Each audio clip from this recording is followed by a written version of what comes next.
If my lord to mention a matter, my lord, on 13th of February, my lord, I had appeared in a matter for the SFDCL. My lord, inadvertently, my lord, my name has not been recorded in the order. Original side matter? My lord, it's an appellate side matter. You show the order. Lordship.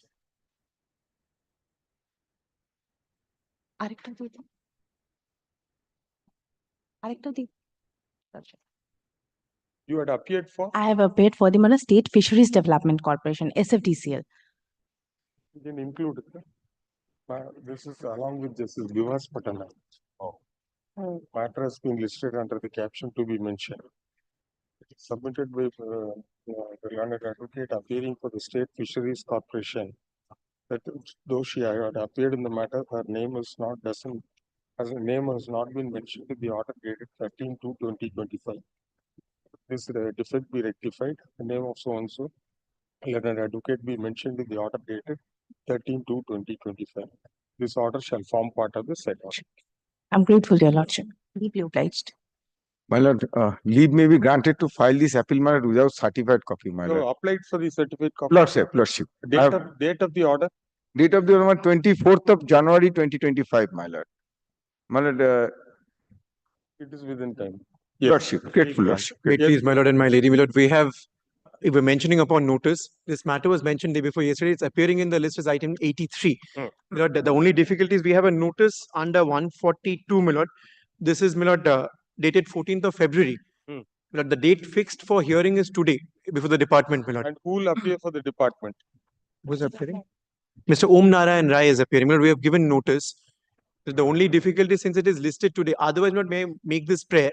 In case, my lord, it is difficult to take up the matter today, my lord, may I only pray if it can be upgraded for Wednesday, my lord, because that's the next day for an original side matter. This is an original side matter, my lord. The point involved in the appeal, it's a writ appeal, my lord, before this honorable court. The point involved is, my lord, while the assessment is pending, there was an assessment, we preferred an appeal. The appeal is pending. There is a 148 notice issued. My lord, so the assessment is not complete. We have taken that point as the first point, my lord. And while the 148 is pending, subsequently, my lord, there's another 148A-B now which is issued. 148 is also pending. Well, that's the issue. Then the recent decision of Supreme Court has validated all the notices. Well, this is on a different, it's not on limitation, my lord. It's not on limitation. It's 148 is pending adjudication. On the same issue, my lord, 148A-B again issued. While, my lord, the original assessment under 143.3, my lord, from there we preferred an appeal before the CIT appeals, which is pending. My lord, assessment has not come to an end. And, my lord, they have started with reassessment. That's the point, my lord. Someone is appearing in this matter along with Mr. Rai. Item 83. Item 83. Adwell. Original side? Original side. No, my lord, I am not appearing, but I can inform Mr. Rai. So they want some upgradation on Wednesday. But I'll inform Mr. Rai again, my lord. I'll call him, I'll inform him. Yes, upgrade it on Wednesday. I'm very deeply obliged, my lord. Very deeply obliged. Yes, Mr. This matter dated back to 2011. It is a base accreditation card issue. Well, the 8th Honorable Chief Justice heard this matter. Matter was reserved. And many of them elevated to the Supreme Court. One transferred to another court. So judgment was reserved in 2012.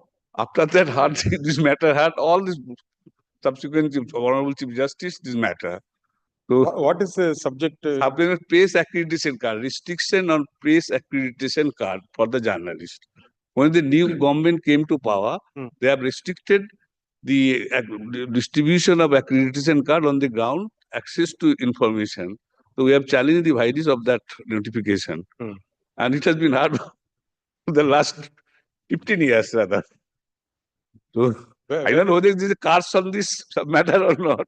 No, you give the number, we'll trace out the file. Yes, file is there. There was a direction for paper book. Paper book also file.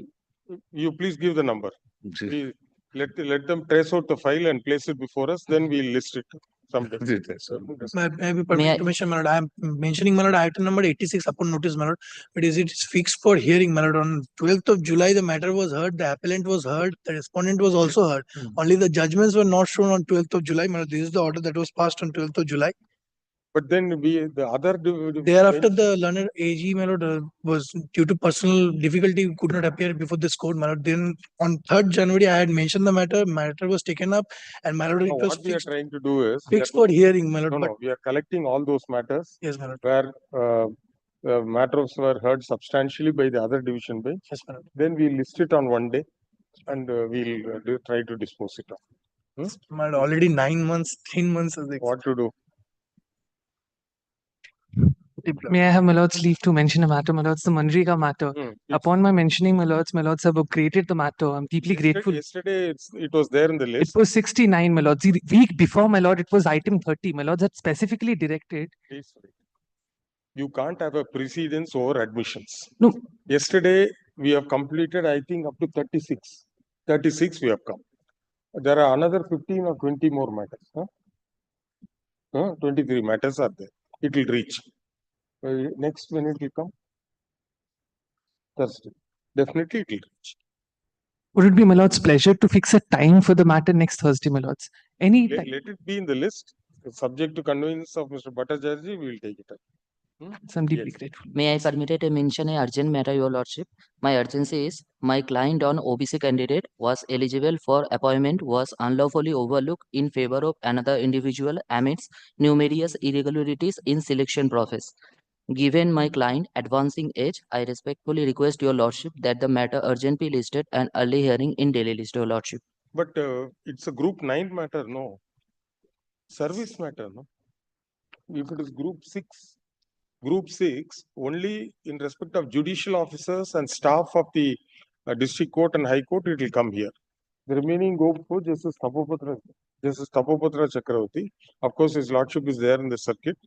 He will come back today. So you can mention on Monday before that bench. You please verify the group. Okay. I think it should be group 6. Gratefully, Your Lordship.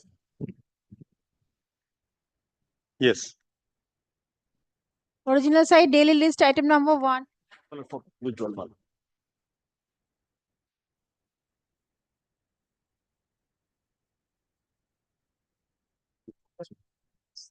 Yes, please come.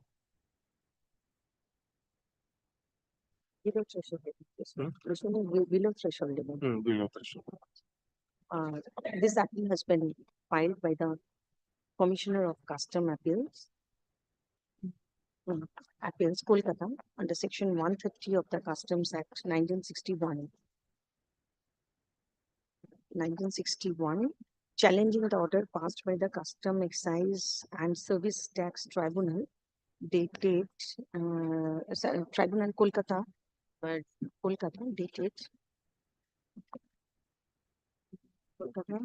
21st of March 2018. Kolkata for the Eastern Zonal Bench. Eastern Zonal Bench, Kolkata. In misapplication bracket EH number 75259/2018 and appeal number C/75419/2018. The learned advocate for the learned advocate appearing for the appellant department based on written instruction dated 24th of January 2025 from the department submitted that the tax effect involved in this appeal is below the threshold limit. Fixed by the central board, and therefore the revenue does not wish to pursue the appeal. Full stop. The submission is placed on record and the appeal stand disposed of on the ground of low tax effect. The substantial question of law which were admitted are left open for consideration and left open. Central Excise Act. Customs, Central Excise Act. No, you should say 35G of this appeal under section 35 capital G of this 1940. Instead of other side could same. To be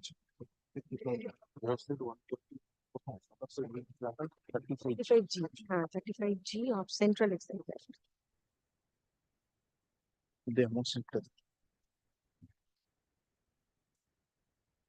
Item number 2.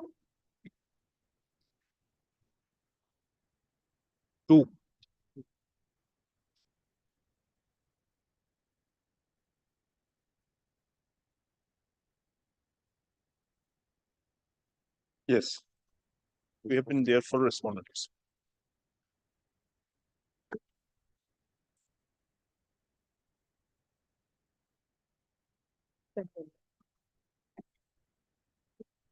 Ask them to list it. Yes. The appeal was admitted, is it? Yes. This one, appeal admitted, huh?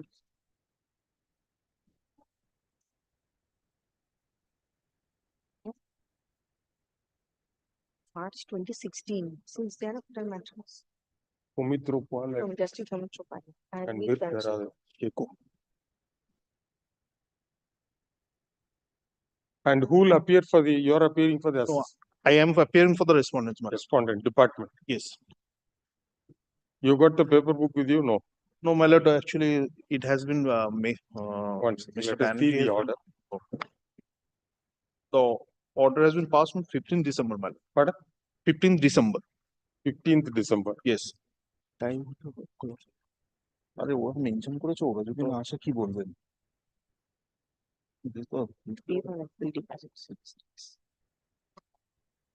Page number 21.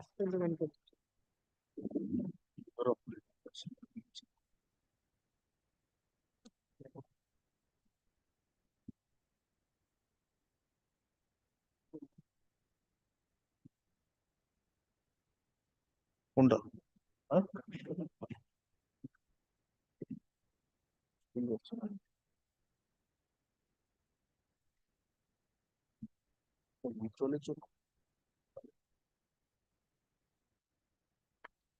রেসপন্ডেন্টে রয়েছে দিকটা আনা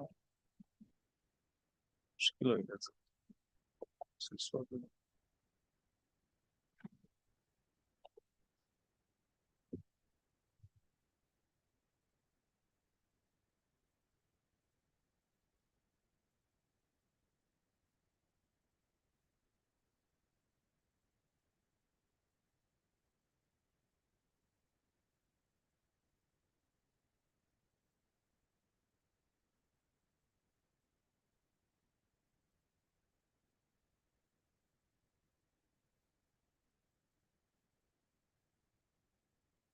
So the matter was remanded. Yes, madam. And on what ground it was admitted? Whether the appellant's right to appeal continues to be governed provisions or so on. So as they existed on the date of issue of show cause notices. I was told, my lord, the appellant has mentioned the matter. No, the department addressed a letter up to the High Court saying that Yeah, for amendment 10 of years the appeal is pending, nothing has happened. in that event, my lord, can we fix the matter on next No, Wednesday? no, today it's over. That on consent both sides. Mr. Banerjee will make submission, my lord.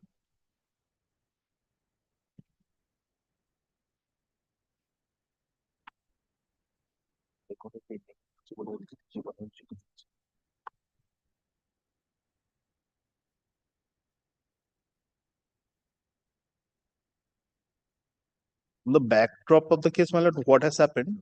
It was a intimation letter issued to us, the councils, for rectification of the cost title. We have prepared the application. It is going to be filed. That is the reason it was stuck. If your lordship takes up the matter on next Wednesday, the matter may be decided and we'll give a notice to other You sides. don't take adjournment, sir. They are not interested. Why are you taking? Fine.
Where is the commissioner's order?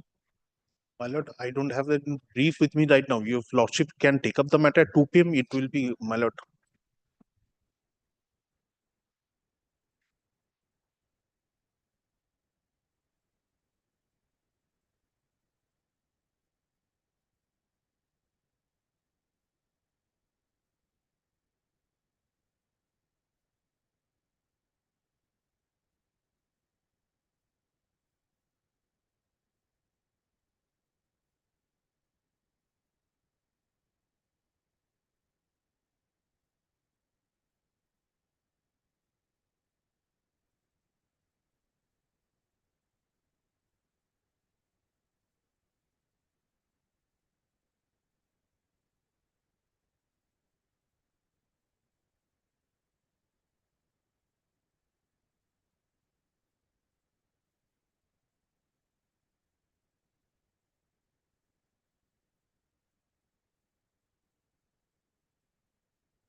Actually, the commissioner passed an ex parte order. And they went before the tribunal, and the tribunal agreed with them and remanded the matter for fresh decision. In the grounds of appeal before the tribunal, it is entirely on merits. But whatever substantial questions of law which have been admitted were never urged before the tribunal.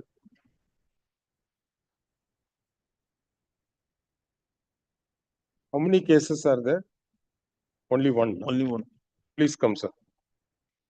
This appeal has been filed by the assessee under section 35 capital G of the Central Excise Act 1944 as applicable to service tax matters by virtue of section 83 of the Finance Act 1994. The challenge is to the order passed by the Customs, Excise and Service Tax Appellate Tribunal, East Zonal Bench, Kolkata, within bracket Tribunal, in appeal number ST 77/10, dated 1/7/2030. The appeal was admitted on 15th December 2015 on two substantial questions of law. We have gone through the order passed by the learned tribunal as well as the order passed by the adjudicating authority as well as the first appellate authority, namely the Commission of Central Excise and Service Tax, Siliguri Commissionerate, dated 9/12/2009.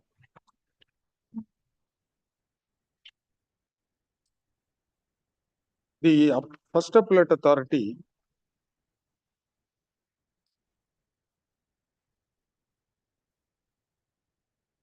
while disposing of the appeal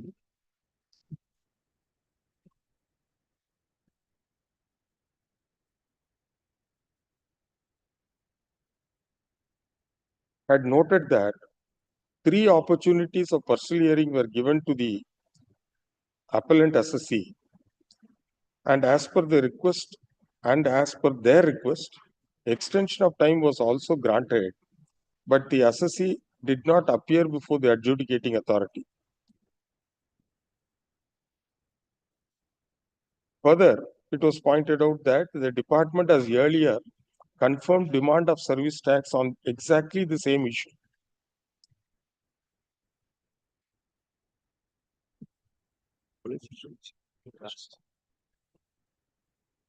It was noted that though an appeal was filed before the tribunal, there was only an order waiving of pre-deposit and no orders were passed by the tribunal. Therefore, the First Appellate Authority opined that there is no bar in continuing with the adjudication of the appeal petition and proceeded to do so. Ultimately, the Appellate Authority confirmed the demand of service tax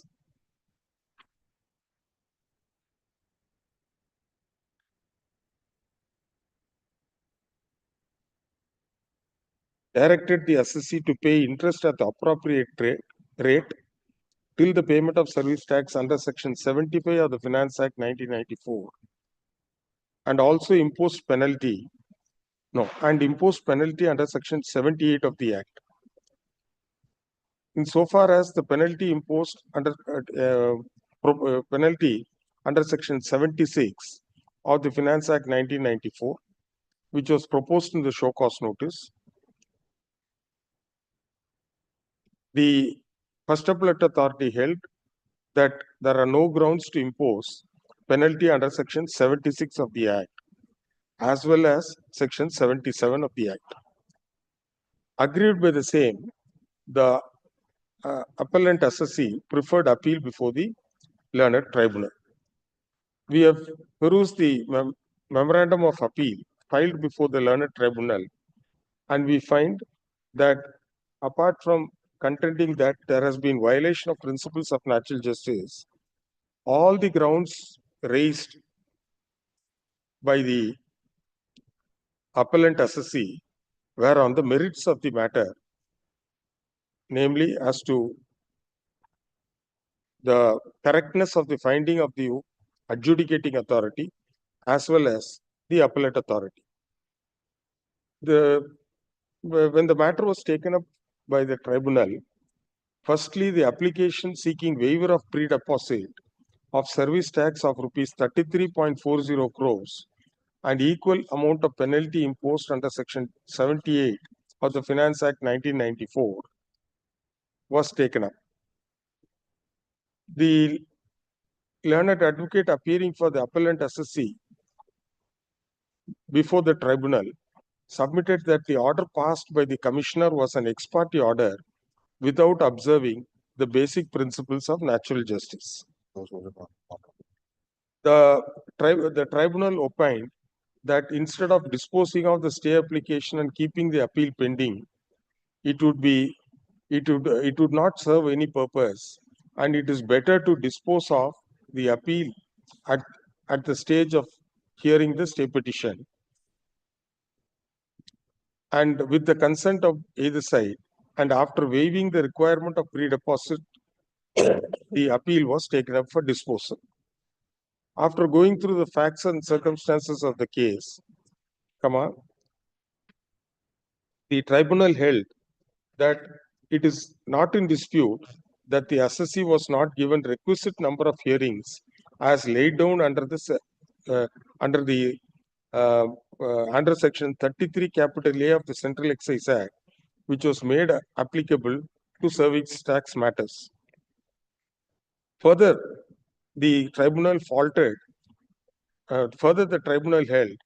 that the First Appellate Authority has not recorded the sequence of events in allowing opportunity of hearing to the assessee, and therefore the submissions made on behalf of the assessee was accepted. In such circumstances, the matter was remitted back to the adjudicating authority for deciding all issues afresh after giving adequate opportunity to the assessee to furnish the reply to the show cause notice, where they have not filed reply, and also give an effective hearing to the assessee. Taking note of the fact that the matter was lingering for several years, the learned tribunal directed the assessee to file the reply to the show cause notice within 6 weeks from the date of communication of the order of the tribunal, and after receiving the reply, the adjudicating authority was directed to fix hearing, giving adequate notice within bracket preferably a fortnight bracket close to the assessee to remain themselves present for hearing.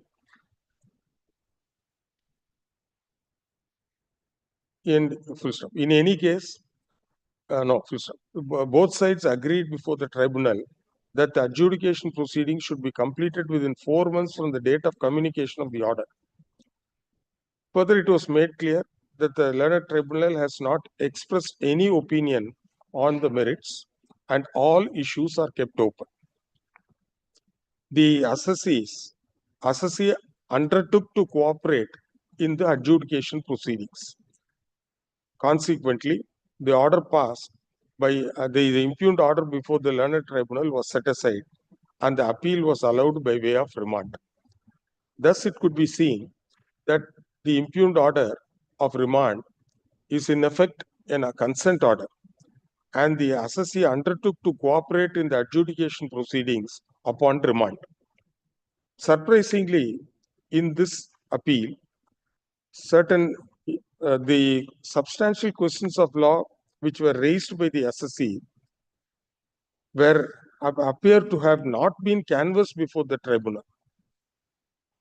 Namely, whether the assessee's right of appeal continues to be governed by the appellate provisions of the Central Excise Act 1944 as they existed on the date of issuance of show cause notices dated 25th September 2008, 19th March 2009 and 10th August 2009, and the provisions of and whether the provisions of section 35 capital F substituted with effect from August 6, 2014 has any application to the case of the assessee.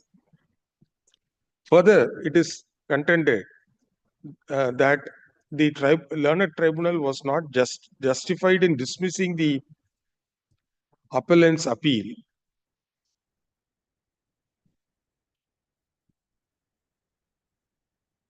in respect of adjudication order dated July 10, 2014, passed on show cause notices dated 25th September 2008, 19th March 2009, and 10th August 2009 as not maintainable because of non-compliance of the provisions of 35 capital F of the Central Excise Act as substituted with effect from August 6, 2014. These issues were never raised before the tribunal, as could be seen from the memorandum of appeal filed before the learned tribunal. In any event, as noted above, the order passed by the learned tribunal was a consent order, and the assessee in no unequivocal terms undertook to cooperate in the adjudication proceedings upon remand. Therefore, we are of the view that the impugned order does not call for interference. As observed by the learned tribunal, we have not expressed any opinion on merits of the matter, and all issues are kept open. The assessee is entitled to canvass all the legal grounds which have been raised in this appeal during the adjudication proceedings.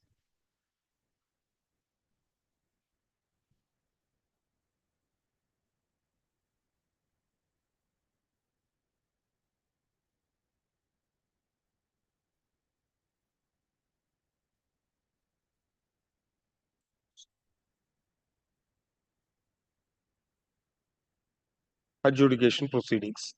One second. There is one more order. It is 27-2050. There is one more order of the tribunal, yes, dated 27-2015. Where is that? Oh, it's here.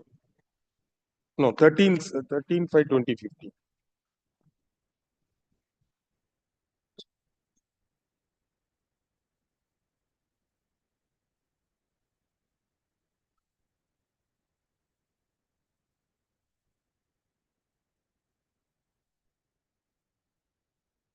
Oh, 3 orders.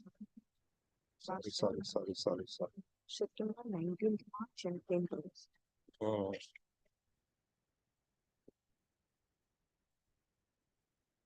No, I think I committed a mistake.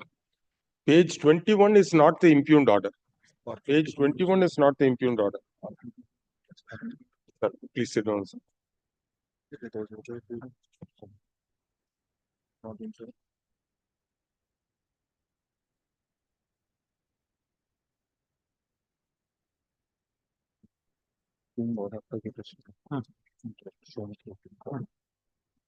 See, one order is in page number 201. 201. আমরা ভালোই আছি। 201, you see the bottom, date 13/5/2015, and there is another rectification. So they allow for that. Oh, that is a different order. আমরা change হওয়ার জন্য petition ready হয়ে পড়া হয়েছিল না, সেটা তো পেন্ডিং রয়েছে। The number is different. Appeal number 77. Appeal number ST 76429. But again, arising out of order in original dated 9/12/2009. Here also arising out of this order dated 9/12/2000. 10 বছরের ধরে মামলা pending. Government authority has written letter to the High Court. See, there are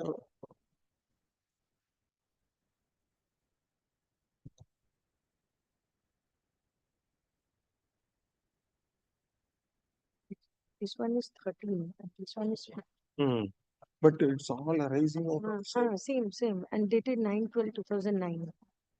Now 9/12/2009 order is where? Not annexed.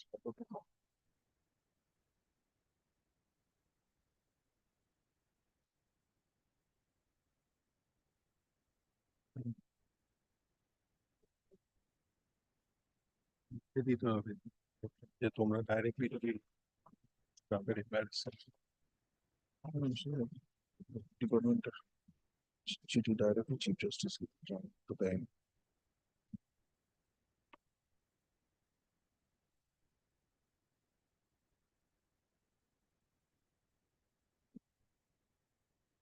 page 168 is 9/12. 68. This is against this order, those. Yes.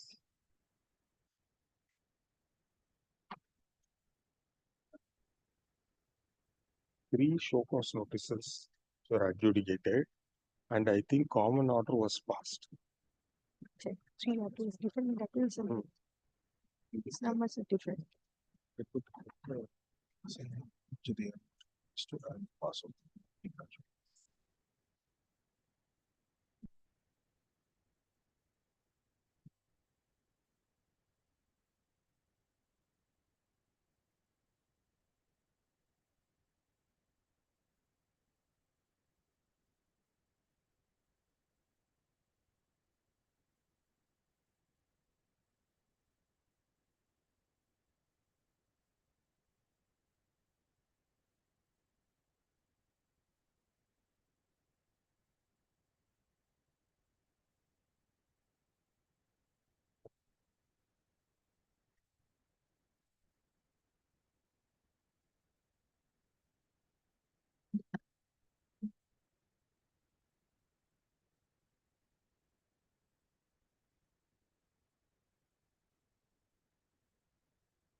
Order is main order.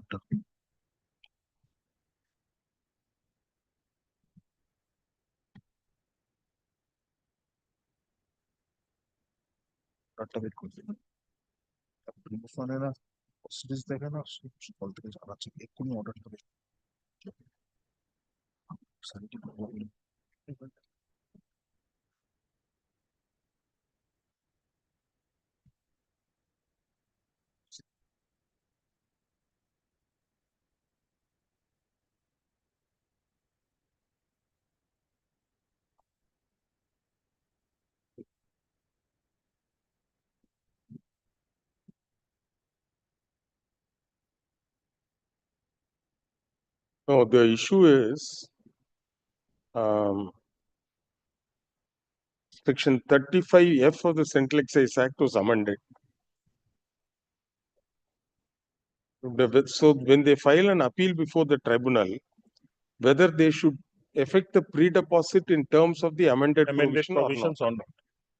The question, the tribunal said, since they have not complied with the amended 35F, therefore appeal is dismissed, followed 2 orders of the tribunal. Now, according to them, the appeal was filed as per the pre-amended provision. Therefore, the amendment will not apply to their case. I think that is already decided. So Now the discretion, Malad, in any event, the discretion has now been limited to the extent of 10%. Previously, it was this is 7.5. Yes, 7.5. Previously, the discretion, whether the case is made A out, waiver can be granted. then That discretion granted, has been yes. done away. So there was no percentile involved. Central Excise Act. See, the department addressed the court saying that this appeal is pending. Well, for these Siliguri commissionerate, they do not inform us. It is very wrong on their part to directly right. It is very wrong. Well, we will tell them that this is not the correct approach. Have you seen this letter? No, my lord, we have not. We don't know, my lord. Suddenly it has appeared. We thought that it is to be, the petitioner might have mentioned the matter.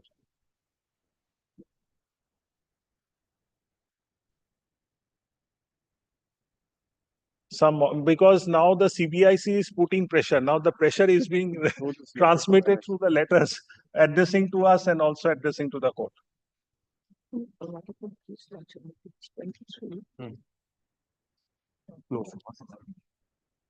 Direct through. After the remand, is passed a fresh order. As per it also applies for the prosecutor.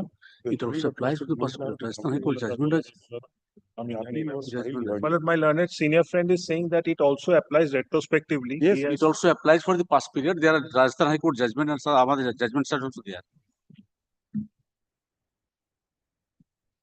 এটা 25-এ লিখেছে 10-2-25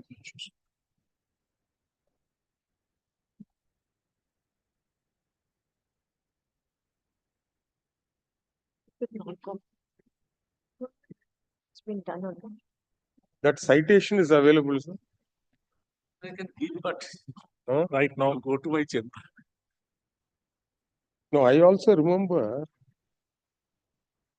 but any latest book is there with commentaries?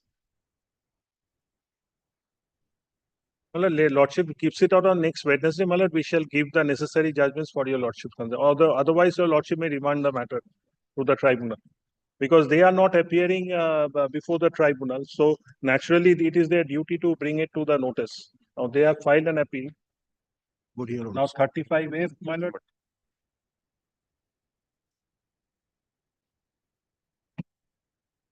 In fact, Also, the virus has also been challenged before the Allahabad High Court. Then Honorable our Chief Justice Chandrachud has said that no, it is intra-virus. In fact, we referred to that decision while considering the challenge to Section 84, Sir. VAT Act. And sitting in courtroom 16, we did one matter. Yes, there are some judgments, my lord. 35F.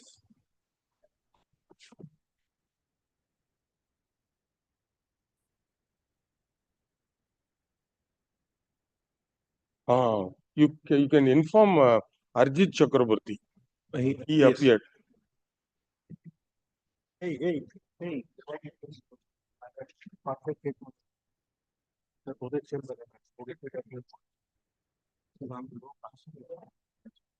Already. Karnataka High Court citation is.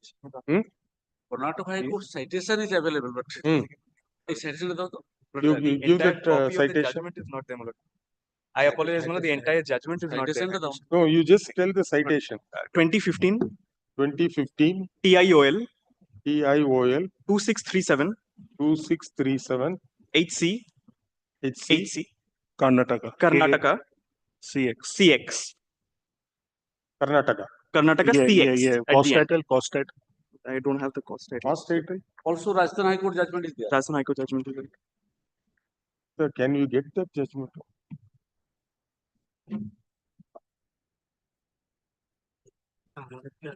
Oh.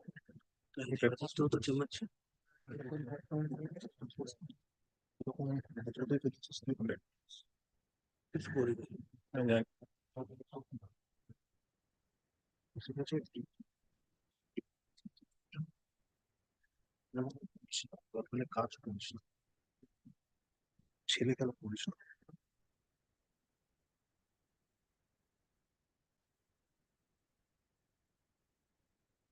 ওটা paid website না হলে হবে না paid website না হলে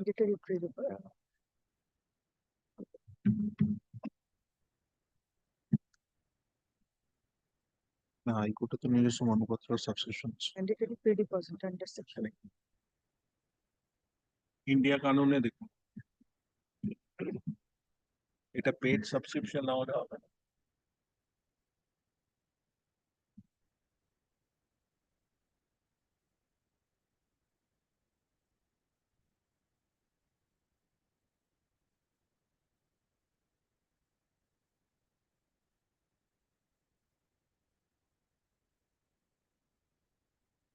পেয়েছো Karnataka High Court.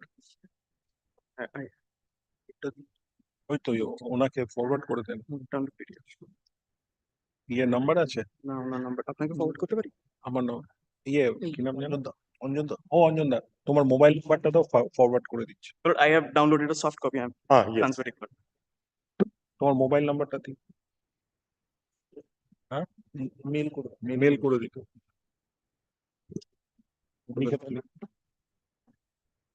Mail ID CHC link 2020. CHC 2020 CHC link 2020. হ্যাঁ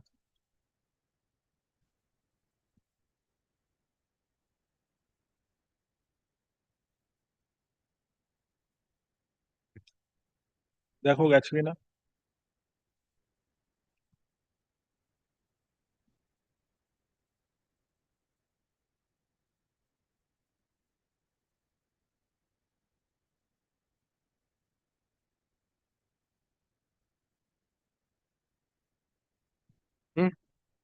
Mouse is working. I see.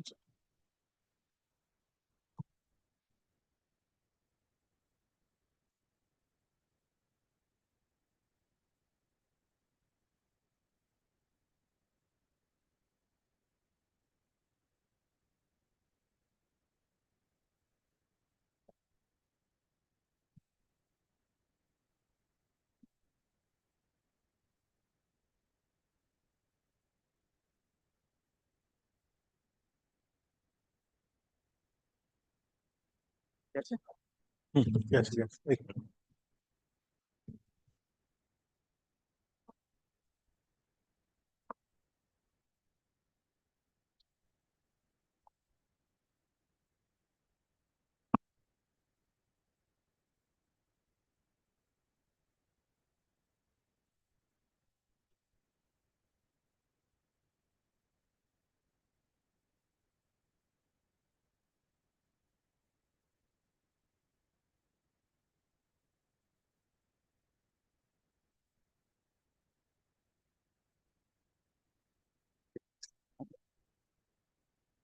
Para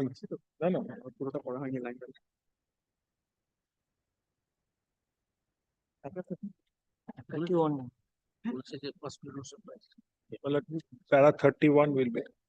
Para 31 will be relevant. Retrospective objection.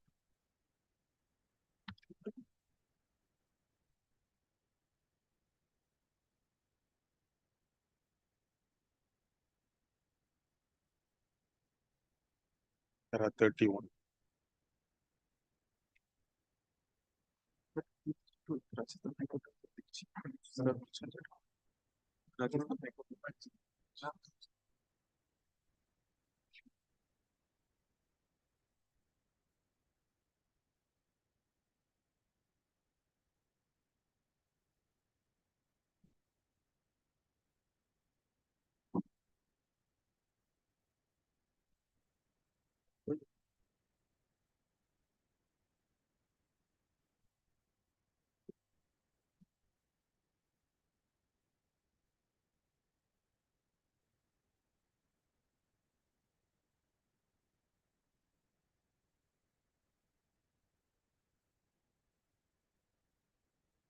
Para 31.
Sir, please come.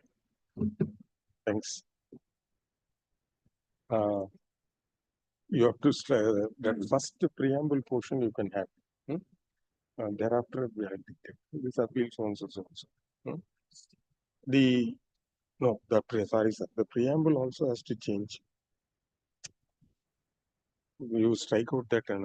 This appeal has been filed with the SSC under Section 35 capital G of the Central Excise Act 1944, as made applicable to service tax matters by virtue of Section 83 of the Finance Act 1994.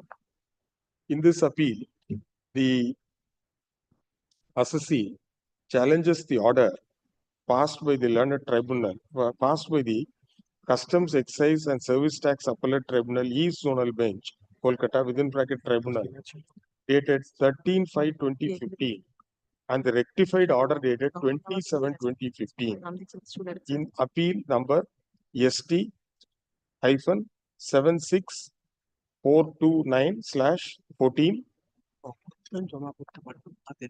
Full stop. The appeal was admitted on 15th December 2015 on the following substantial questions of law. So, two questions. Right. None appears for the appellant SSC. We have heard Mr. Bhaskar Prasad Banerjee, learned Senior Standing Counsel, appearing for the respondent department, assisted by Mr. Sons.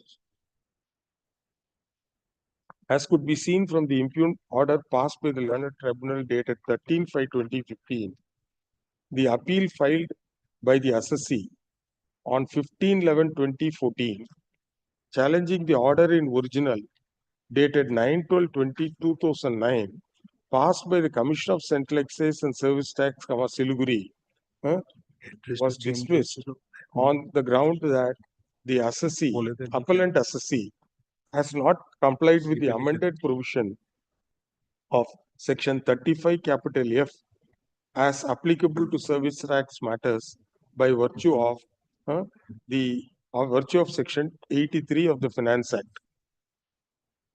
The learned tribunal, while dismissing the appeal for non-compliance of the statutory requirement under Section 35 capital F of the Central Excise Act relied upon two decisions of the coordinate bench of the tribunal in the case of AI Champandi Industries.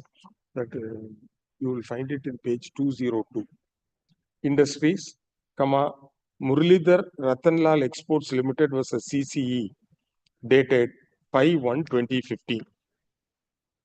The contention of the appellant assessee is that the appellant's right to file an appeal continues to be governed by the appellate provisions of the Central Excise Act as they existed on the date of issuance of show cause notices dated 25th September 2008, 19th March 2009, and 10th August 2009, and the provisions of Section 35 capital F substituted with effect from August 6, 2015 has no application to the case on hand, to the case of the assessee.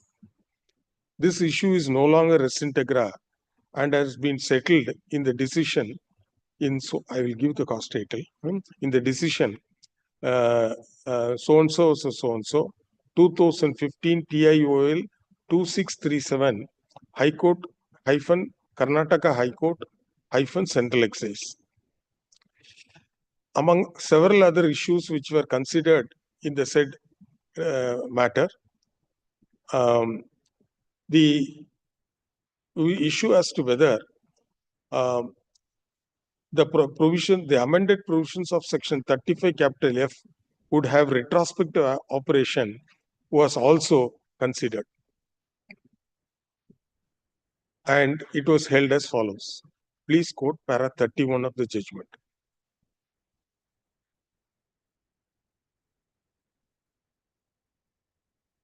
In the light of the above decision, all cases not covered under the second proviso, the main amendment and main amended Section 35 capital F would apply, irrespective as to when the list has commenced. Full stop. The date on which the list has commenced in each case has no bearing on the amendment as it has retrospective effect.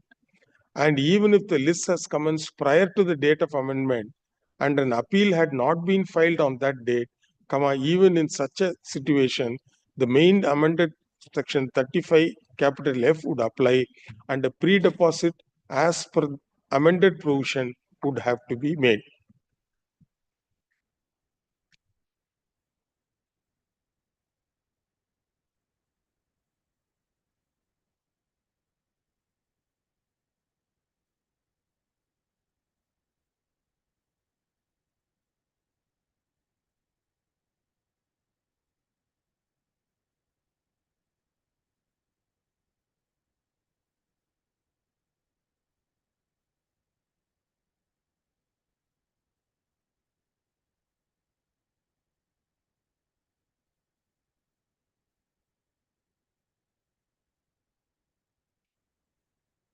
The summary of the conclusions in the said decision is contained in paragraph 34 of the judgment, which is reproduced here under.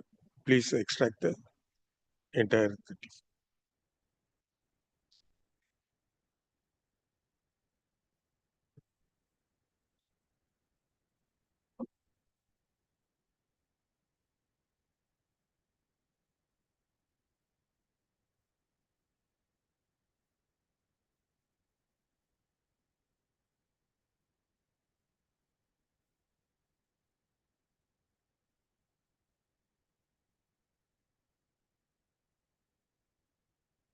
The cost title is Hindustan Petroleum Corporation Limited versus Union of India.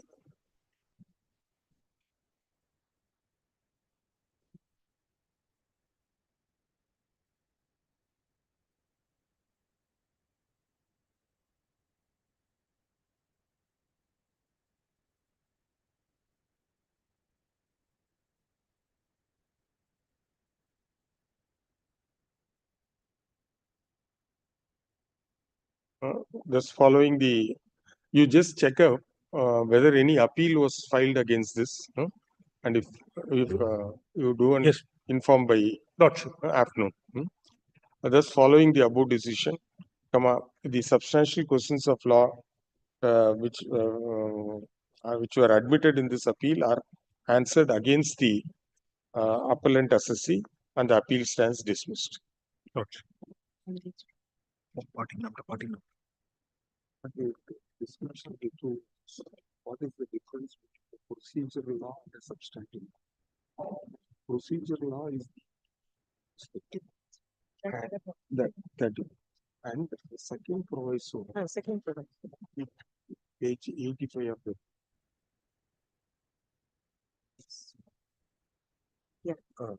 provided further, the provisions of this section shall not apply to stay applications or appeals pending before any appellate authority prior to the commencement of. So this is the only exclusion. Therefore, Well, at only one respectful submission. Now, since the previous commissionerate does not exist anymore, now it is known as Commissioner of CGST and CX Siliguri Commissionerate. Well, I've written this. Sir, first paragraph, you add, sir, in the cost title, the respondent has been shown as Commissioner of Central Excise and Service Tax, Siliguri. Now it is known as Commissioner of CGST and CX Siliguri Commissionerate. Well, I'm giving present, since the CGST Act is come into force, the respondent shall be the Commissioner of CGST and CX Siliguri Commissionerate. Deeply obliged. Cost title shall be accordingly amended. Lordship. Deeply obliged.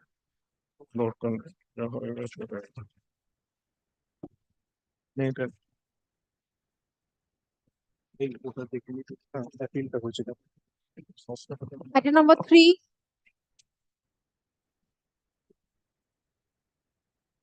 Please, will be your withdrawing, Lord. I have written instructions. If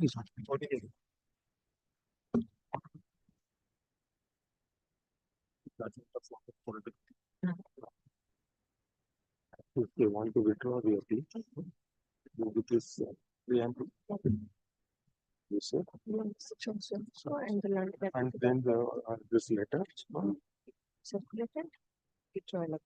and this letter is placed on record. Okay, accordingly, appeal stands dismissed.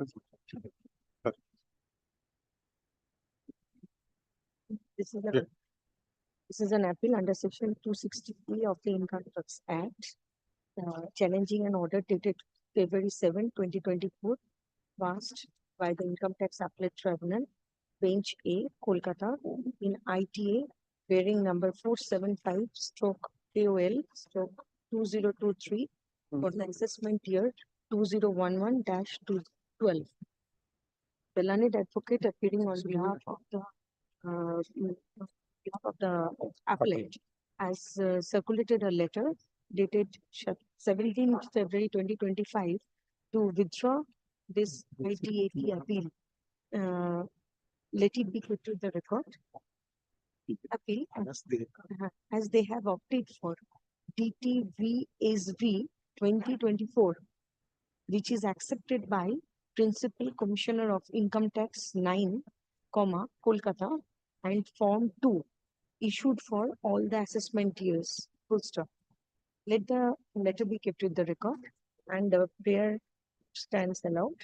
Accordingly, the appeal be disposed of and as withdrawn. And another the substantial questions of law suggested are left. Connected application is also disposed of in view of the disposal of the Sunstead Act. Same order for item 4 also. Grateful, my lords. 3 and 4. New application, item number 5. But I'm appealing for the appellant. We have served them. I'm for the respondent. So there's a delay of 161 days, my lord. No problem. I will not stand in the way, my lords. However, my lords, there is no substantial question of law in Your lordship, That Mr. Pritudori also knows. my lords. but if your lordship will be doing this. Although the delay is on the Lordship will administrative kindly- reasons, yes. Lord, here there was an accommodation entry which was made. Lord, Lordship, if your Lordship will kindly come to the tribunal's order, my Lord, that is, my Lord, at page number 18, my Lord, starts at page 18, my Lord. My Lord, if your Lordship will kindly see, my Lord, page number 19. We find that the instant of the going through the issue, the SSC, so far as the merits is concerned, on perusal of the assessment order, reveals that the assessing officer has made a following one of the observation making impugn addition. On perusal of records of the documents of the invested impounded reveals that the SSC Arvinder Kumar Agarwal HUF has made an accommodation entry to the extent of 47,34,280 on as a beneficiary of the company of Mrs. Ayushi Stockbroking Limited, situated 384 such and such, Agra, which have. What is the tax? It's an accommodation entry. 16 lakh rupees. 16 lakh rupees is a tax. No tax, but it's within exception clause. Not on the circular. Yes. But the addition is 47 lakh. Yes. The tax is about 16 lakh. 16 lakhs. That's stated in paragraph 9. Stated. Yeah. The tribunal faults both the adjudicating authority as well as the commissioner appeals for not discussing anything. Yes. And what they have done. Lordship will kindly see assessment order, page number 9, my Lord. Page number 9, my Lord. This. Yes. Lord, I'm reading this, my Lord. Page number 9. A plethora of attempt was made to provide ample opportunity to SSC, but the SSC not in any material point of time complied with the spirit of the notice during census. Therefore, on perusal of the records of documents, inventories, impound revealed that the SSC Ravindra Kumar Agarwal had made accommodation entries to the extent of his 47,34,000 as a beneficiary of the company of Mrs. Ayushi Stock Private Limited, situated such and such Agra, which have not been disclosed by the SSC in the return of the income for the relevant financial year 2021. And the same has treated as the SSC's undisclosed income. Lord, this is the finding of the assessing of, and your Lordship will kindly come CIT observation, Lord, that your Lordship will find, Lord, starts at page number 10. The CIT appeal also, Lord. Lordship will kindly have. Several judgments were cited on behalf of the SSC and thereafter, Lord. CIT observation, page 16, Lord, paragraph number 4. After taking into consideration the assessing officer's finding and the appellant's submissions and as well as the facts of the case, I have considered the submission of the appellant and perused the material available on record. Survey under section 133 capital A was conducted on 24th of April 2021 at Ayushi Stockbrokers at Agra. The director of the company is Ravindra Kumar Agarwal. The appellant HUF is the beneficiary of accommodation entries. Appellant claimed that the HUF was assessed at Kolkata, and finally the assessment was made in the Kolkata and the notice under section 148 was issued. Assessing officer in Agra is bad in law, but the issue arises are that whether these entries SSC are and from when the Ayushi Stockbrokers Limited Financial Services, the Ravindra Kumar Agarwal director, as he is in Katra, also naturally he has to be assessed where the company is assessed. Further, one of the addressee of HUF is in Agra. A notice under section 148 was issued on 20th March 2008 by the ITO Ward 43 Agra, and no transfer, no notice could be served in Kolkata as no one was available. Even from the assessment order is received the appellant on 13th of November 2013, whereas the order under section 148 is dated 31st of December 2008. With the fact it is clear the appellant is acting smart. The appellant, the bank account of the HUF is in Agra and the return of income filed on such and such does not have PAN. Return of income at Kolkata was filed after survey of the case of the company where the Karta is the director. So there was a deliberate case of misguiding the department. If the address of the HUF was genuine in Kolkata, why notices the SSC? No. How the ITO in Agra issued the 148 notice? The jurisdictional error, sir. But this was the legal point, my lords. That is one of the grounds. That is one of the grounds raised. My lords. Page 13, you please come to page 13. My lord. But last paragraph. Yes. In this case, ITO Ward 43 Agra issued notice. My lord. So and so under 148 had no jurisdiction over the SSC. But There is no dispute about the jurisdiction vested with the ITO Ward 46-3, My lord. Kolkata over the assessee when notice under 148 was issued by ITO Ward 43, Agra. But no, tribunal was silent. This tribunal was not silent, my lords. My lords, Tribunal kindly has come only to one para tribunal. number 3 of tribunal's order, But tribunal page has number not 19, my find lords. any conclusion, Lord. He has only stated this, though the council of the SSC has traced the earlier that the notice under 140 of the act was issued by the ITO Ward 43 Agra on 20th/3/2008. However, the SSC's objection to the said Yes, jurisdiction. correct. They accepted the mistake. Yes. Then the case was transferred to ITO Ward 46-3, Kolkata. Yes, But he didn't issue a fresh 148. that was not issued. No. So if you see the assessment order, Yes. huh, My lord. he proceeds only based on the notice issued by the Agra officer. Yes. Para 2, page 8. Yes, that is. Please come. This appeal has been filed by the Revenue under Section 260 Capital A of the Income Tax Act 1961, challenging within bracket the Act, challenging the order dated for December 14, 2023, passed by the Income Tax Appellate Tribunal SMC Bench, Kolkata within bracket Tribunal in ITA number 810/KOL/2023 for the assessment year 2001-2002. The Revenue has raised the following substantial question of law for consideration. Page 4, only one question, sir, in para 7. We have heard Mr. Prithvi Doria and so on. So there is a delay of 161 days in filing the appeal. We have perused the averment set out in GA 1 of 2024, which is the application filed under Section 5 of the Limitation Act, and we find that the reasons given are acceptable. Therefore, therefore the application is allowed and the delay is condoned. Para the assessee challenged the order passed by the Commissioner of Income Tax Appeals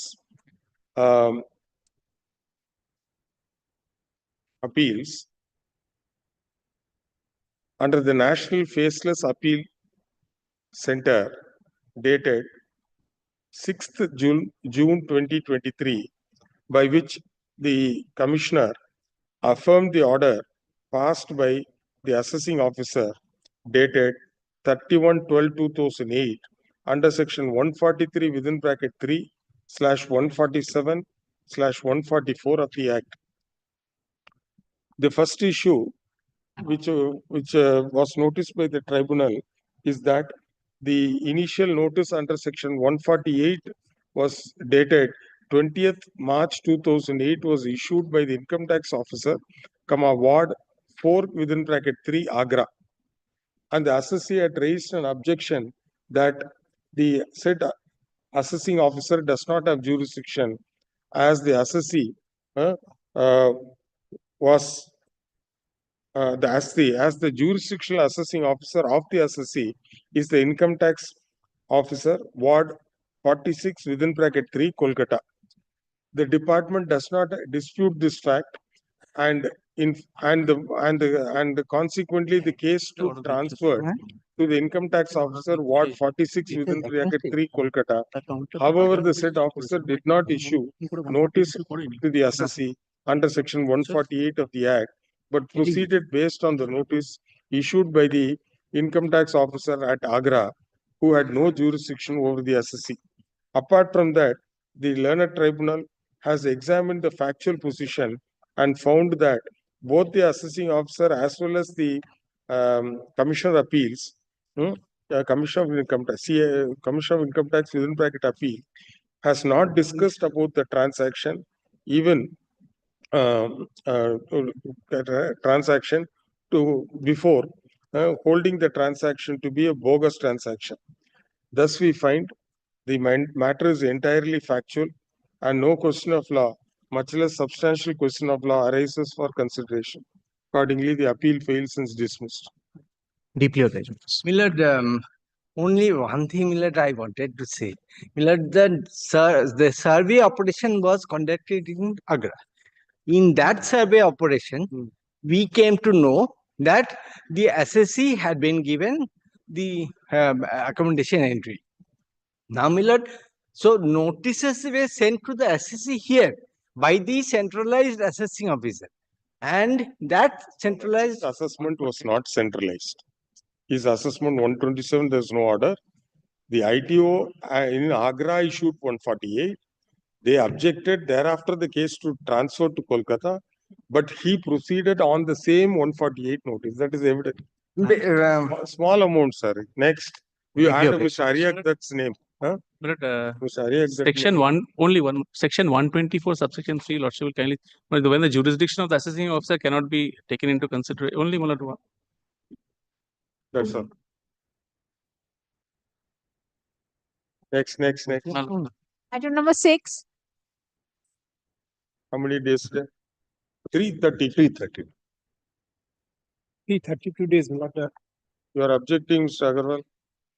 My lord, otherwise also in this case tax effect is low. No, my lord, that I have my submissions, my lord. It is part of organized tax evasion is what is the case, my lord, that we have made out, my lord. That is not the case of neither the EU nor the CIT appeal. My lord, that will demonstrate, my lord, once we, my lord, get out of the hurdle of the limitation, my lord. If your lordship Today we will condones- condone the delay. My lord. And there is a delay of, we have heard so and so, the delay of 332 days in filing the appeal. As the delay has been properly explained, the same is condoned, application of. My lord, after 4 weeks, my lord, if required, I will procure the paper book that was. Yes, my lord, that will help all of All us. right, a list after 4 weeks. Liberty is granted to the learned advocate for the respondent assessee to file a compilation containing the documents which were placed before the learned tribunal.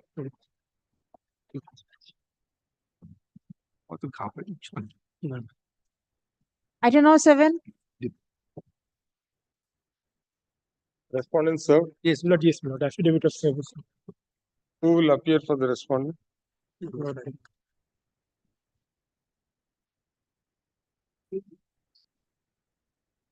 Miraj Disha. Prithish Junjunwala will appear, no, normally. This man, he will appear, and in the High Court, Junjunwala will appear. On the affidavit of service filed? Yes, my lord, we have filed. We have heard so and so, so and so. The respondent has been served and affidavit of service has been filed. None appears for the respondent. The delay of 182 days, so on, so condoned. Grateful minutes. Item number 8.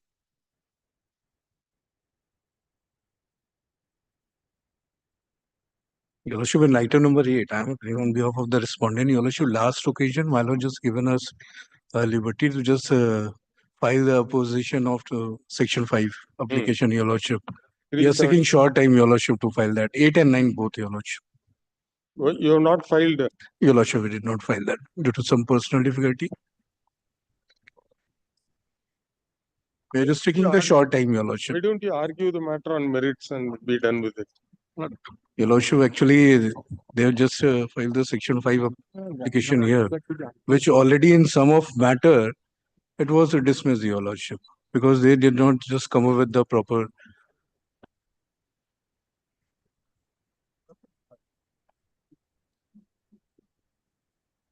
My Lord will go with the section. Set aside and only that irregularity. Only that. But the thing is that the recent judgment, with the leave of the my learned senior friend, Milord, your Lordship, Milord, on Tuesday, Milord was pleased to hold that by virtue of the Rajiv Bansal judgment. Your Lordship was pleased to hold that the Milord extended time has to Milord extended till Milord June 2021. Milord, this 148 notice has been issued after Milord, under the provision of TOLA after the 31st March 2021. It has been issued Milord May 2021. Now, Milord, the TOLA has been affirmed by the Milord Rajiv Bansal, and Milord, it says that Milord amendment law Milord from 1st April 2021. No, time is there up to June 30th, 2021. Yes, Milord, now the 148 notice issued Milord in the month of May. Well, our contention is the 148 notice issued within the 3 years. if the within the 3 years, the sanction will be taken under section 151 Roman 1, not Roman 2. Here, your lordship, the honorable single judge with deep respect says that it is time barred. But if the tola given effect to, then under section 151 itself, the principal CIT can the sanctioning authority. And your lordship also in this judgment also, specifically in Your Lordship, middle they of the did not portion. calculate the proper days, Your Lordship. Despite of that, we were just objecting regarding the whatever delay in filing, Your Lordship. Despite of that, if they will properly calculate the date, including the tola, it's time barred. Your It Lordship. is settled now. It is settled by the So near about council, 50 no days one delay cannot there. say that. They are saying the notice is issued in the May, Your Lordship. Yes, The last date time was has Your been Lordship given to June. June After that, 2021. there is an extension of only 7 days. Then they will get, despite of that, there are 8 days of delays there. Issuing the notice, Your Lordship. Here we are just raising the objection regarding their section 5. They have just filed, they have just taken the 378 days in filing of this appeal, Your Lordship. Just go through with their application. There is no proper justification regarding that. Simply, the 1 year justification is not there. What they were doing on that moment for filing this appeal, Your Lordship. In similar type of matter, my Lord already dismissed the appeal. But on delay ground, our In similar type of matter, Your Lordship. That time we didn't have the benefit of Rajiv Bansal. Yes. That judgment was not there when we dismissed. Your Lordship, Several Your Lordship, despite of considering the Despite Rajiv your Bansal also, Your Lordship, there it's a time bar, Your Lordship. time for filing affidavit in opposition is extended from date. Much obliged.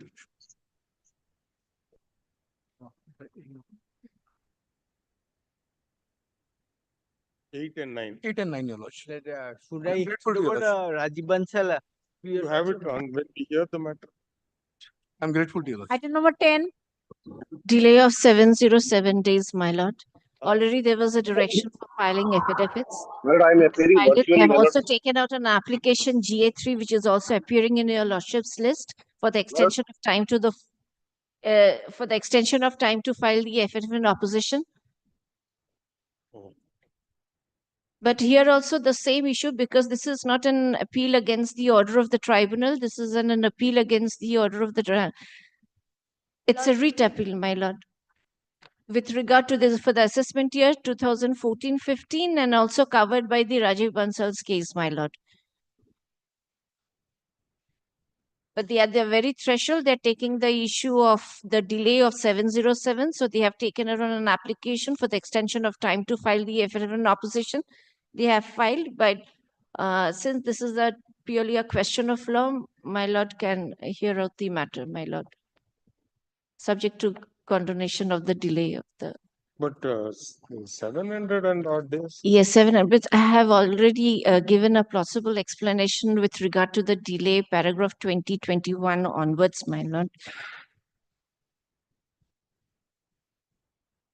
My lord, kindly excuse the file movement because they were not in a position to take the decision. No. Three days back, Honorable Supreme Court has imposed 10 lakh cost on state of West Bengal, where there was a delay of about 200 and odd days in filing the appeal. It was, of course, it was a service matter. But if yes. Well, I'm appearing virtually, my lord. Yes, Mr. Dugar. We are not able to see you. And he's also not very much audible, I believe. গন্ডগোল হচ্ছে বলেন। Are you further ahead? This is too much. Junior. Is in virtual mode, Lordship. My lord. It's only since it's covered by the Rajiv Bansal's cases, and again, Well, right. As per the Rajiv Bansal's case, this 2014-15 case is also barred by limitation, my lord, because the surviving period has expired long back, my lord. Because 30th June, the 148 notice under the TOLA was issued. According to the Supreme Court's judgment, my lord, only 1 day is available after this, under the new regime, to issue the 148 notice after my reply. And they have taken, my lord, more than 2 weeks to, my lord, issue the 148 notice, my lord. Kindly allow me time, 1 week's time, my lord. I will appear physically, my lord, and I will explain, my lord. It is only the TOLA is for the relaxation of the time limit, my lord, and it was enacted as only in the backdrop of the COVID-19 pandemic, and that was extended up to 30th June 2022, my lord. Thereafter, my lord, Supreme Court 121, in the by onward the took- time Ashish Agarwal's judgment was also there, my lord. So considering that the 148 notice were issued, the 148 AB was stand as a notice issued under section 148. So only the relevant dates I may place before your lordship and satisfy on that score, my lord, that this 1415 is also covered by the Rajiv Bansal's case, my lord. Because they are not taking the issue prior to that. They are saying that it falls within the old regime. If it is above 50 lakhs, then they come within that. Because 13, 14, 14, 15, 15, 16, as per Ashish Agarwal says, if it is less than 50 lakhs, then it goes. But this is above 50 lakhs, my lord. My lord, it is not the case, my lord. In last paragraph, the Honorable Supreme Court has said that if the notice is issued on 30th, then my lord, only 1 day is available under the new regime to issue the notice under section 148, my lord. Now, my lord, they have issued the notice on 30th June 2021. Now, my lord, thereafter, my lord, in terms of the Ashish Agarwal's judgment, this notice was converted into 148B's notice. Honorable Supreme Court says, my lord, since 1 day is available, so immediately after filing of the reply, the surviving period which you have while issuing the 148 notice under earlier regime will be available to you. So, my lord, immediately after filing reply, only 1 day is available for them to issue the notice under section 148 under new regime, my lord, which they have missed, my lord. So, my lord, I am saying 1 day's time, my lord, so I will 1 week's time, my lord, I will explain your lord. But I do not fall within the old regime, my lord. I fall within the new regime. And if your lordship kindly takes the dates, my lord. We will not go into that now. Yes, my lord. Of course, the file has been going from table to table, table to table, table to table, ultimately reached the advocate on 8th of November 2020. Yes, because they couldn't take the decision what to do, because it was also staring in their face the Ashish Agarwal's judgment, my lord. Five officers said that this can be filed. At last, it was sent to the correction of the cost title, my lord. 2022. Then you are blaming the advocate, etc. Defect in the cost title. There is no explanation from March 2023 to December 2023. Yes, my lord, I'm great. And therefore, my lord, the file was ready on March 2024. Thereafter, they took another 4 months, my lord, to file this application. From December 2023 till March 2024, there is no explanation. So kindly the departmentals, because not in a very lackadaisically manner they have. And from March 2024 till September 2024, when the appeal was filed, there is no explanation. You have explained from the date of the order up to 8/11/2022. Maybe probably hopping one table to another, one table to another. This long delay, there are 707 days. But it is also well settled that instead of considering the quantity, let the quality of that is the merits of the case be considered. In many cases, my lord, there may be a delay of thousands, my lord, but when there is a substantial question of law involved, my lord, if my lord entertains. We'll consider, but then this sort of lethargy we cannot condone. 700 days is.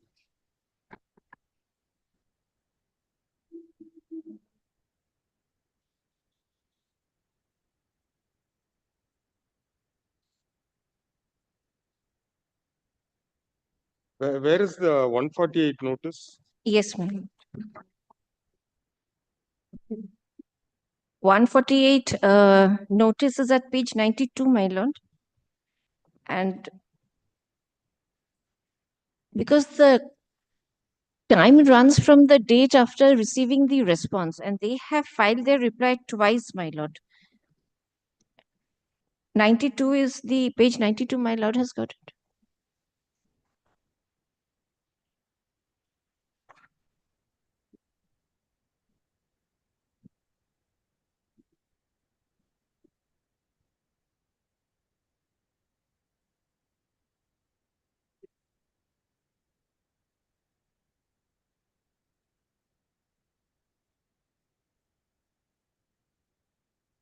And the impugned order is at page 100, my lord.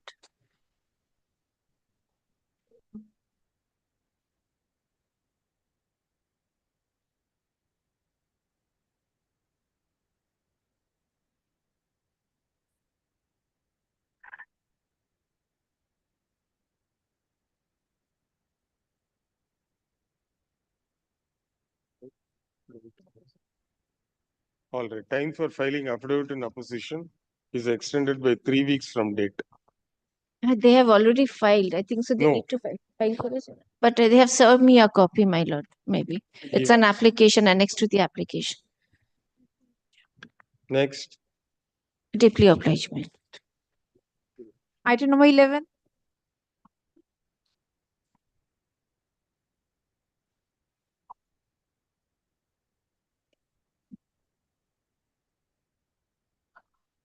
Item number 11.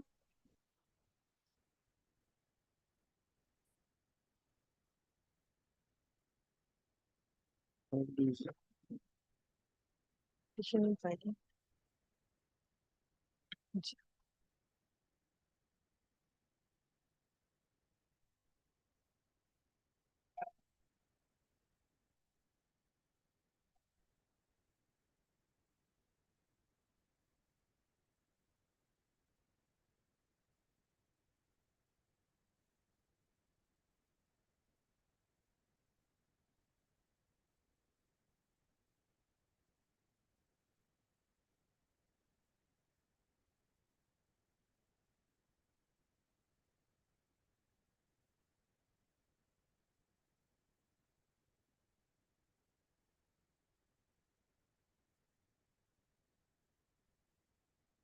Application has been rejected.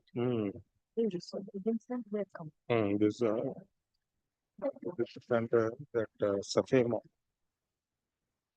788 days in filing the appeal. Page number 40 on this thing, appellate tribunal's order.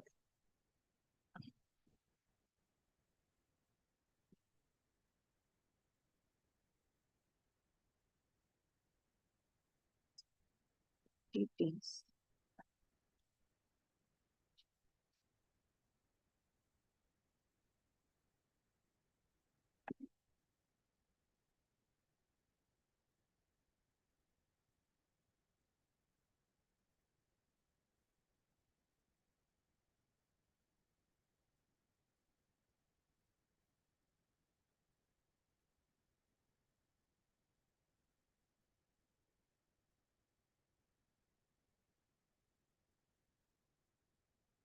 Originally, it was numbered as FMA. Thereafter, as pursuant to the direction, it has been. It is now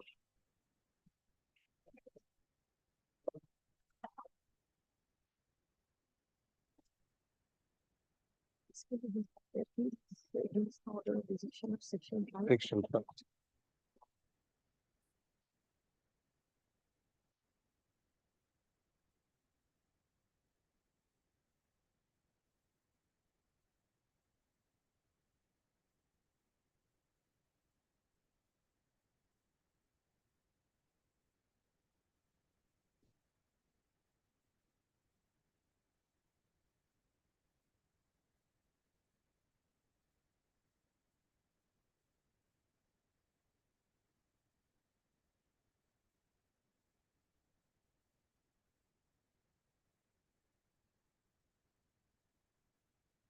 So, Om Narayan Rai is here.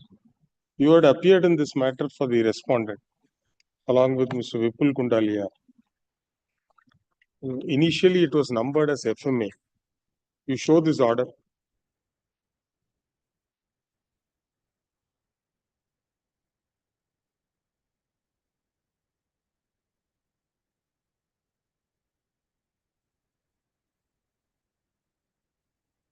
Lord, I think there is something wrong, Lord. Lord, I cannot appear with Mr. Kundalia, Lord, because both of us will not be briefed in this same matter.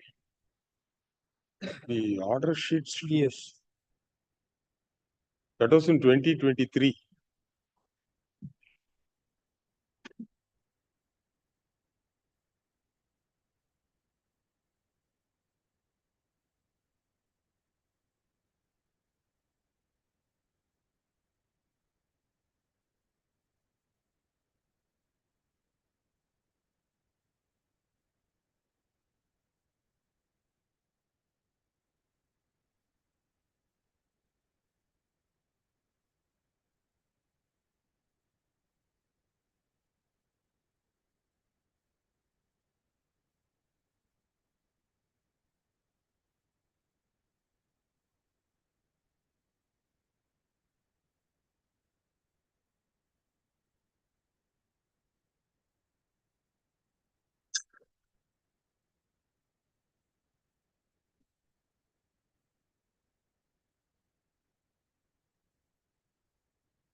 Matter is coming up first time after that.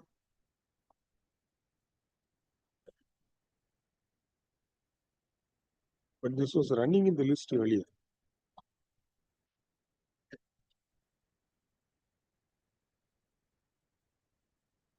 All batch. You show the next item. This all, they went before the tribunal. There was a delay of more than 772 days.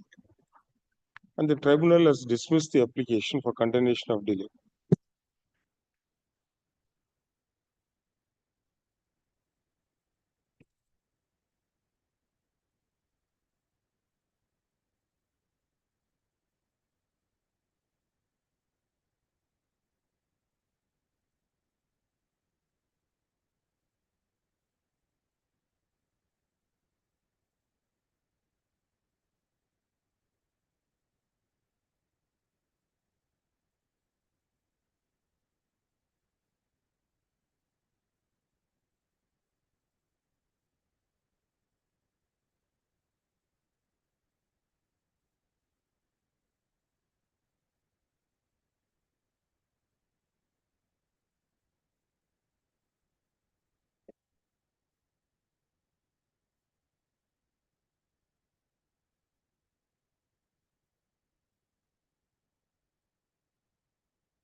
Why nobody is appearing in all these matters? It was running in the list for quite some time.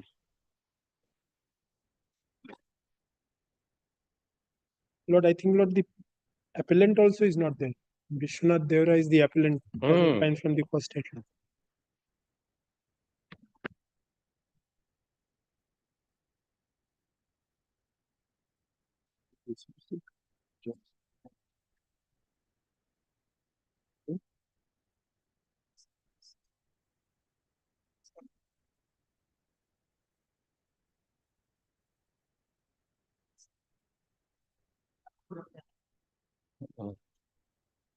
All right, none appears for the appellant.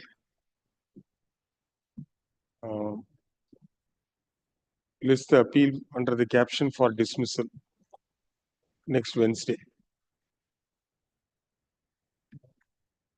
Same thing for item 1 also. You call. 16 maybe. I don't know 12.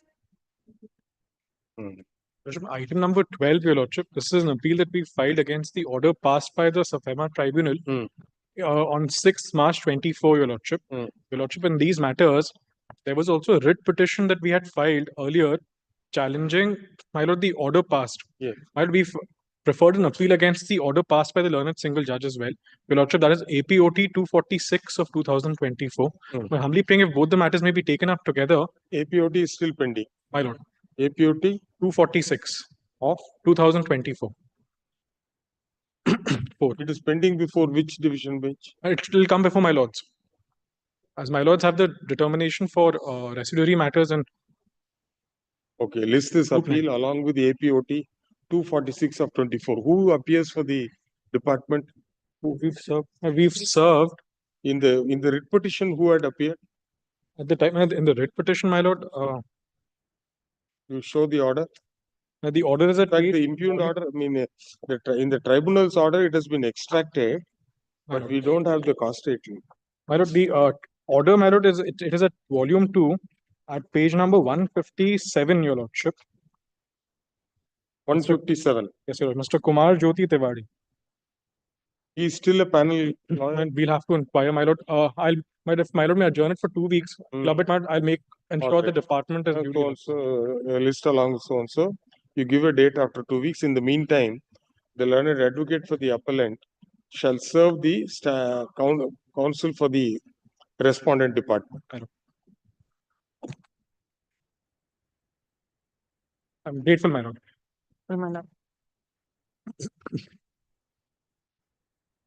Item number 13. Yes, sir. May I please, Your Worship? This is a FEMA appeal, my lord, and there were about, I had exported tea. I have a tea garden, my lord, and I've exported tea of about 65 consignment to Russia, my lord. Out of that, there was a dispute in relation to 15 consignments where they say that because export to Moscow, Moscow is a landlocked country. So it goes first is a Dubai and thereafter it goes to Kotka, and from the Kotka it goes to the land route to the Moscow, my lord. So in the bill of lading, my lord, it was said Moscow, and when the I negotiate document under the letter of credit, and Respondent has been served. yes, my respondent has been served, my lord. And who will appear for the respondent? My lord, now it is only for admission, my lord. So if my lord question of what the point is this, my lord, here this document said, and that Dubai was a transit port in this matter, my lord. If my lord, you kindly see this, the manifest also just one manifest, and that is at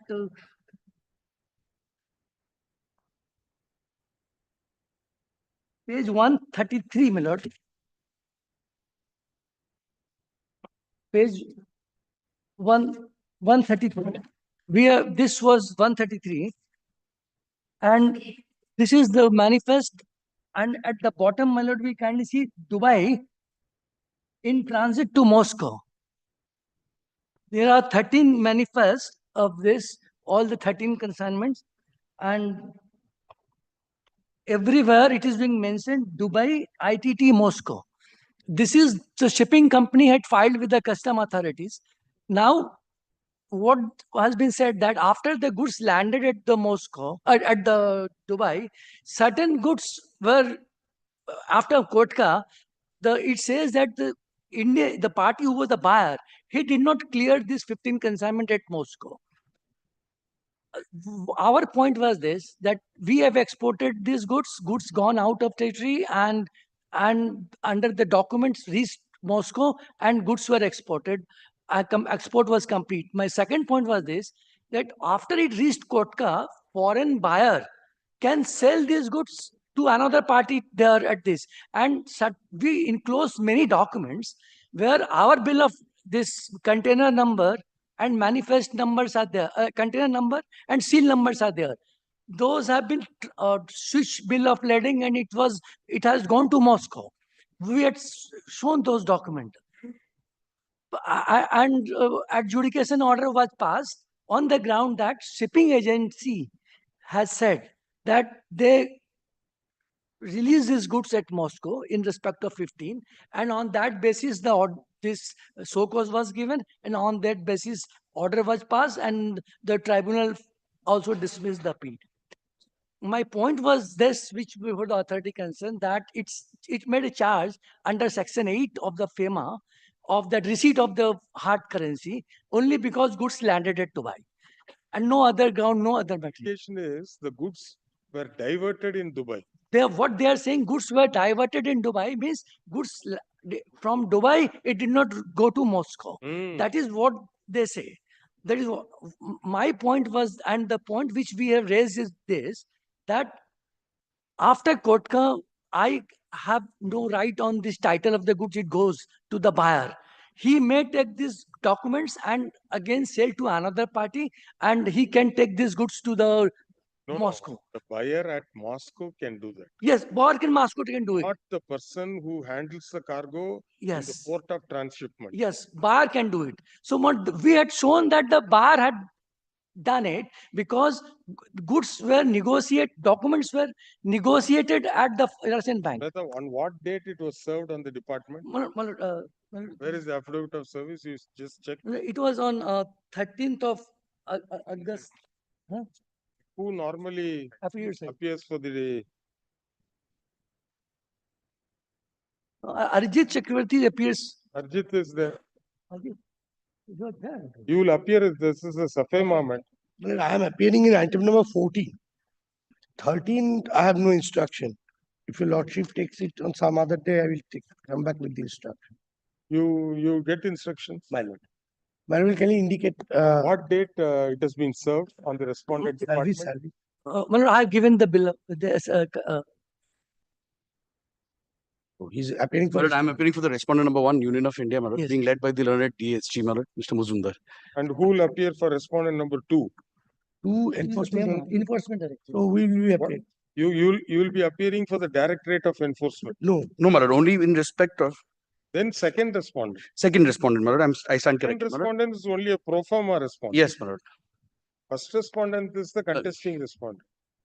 On what date it has been served, Anja?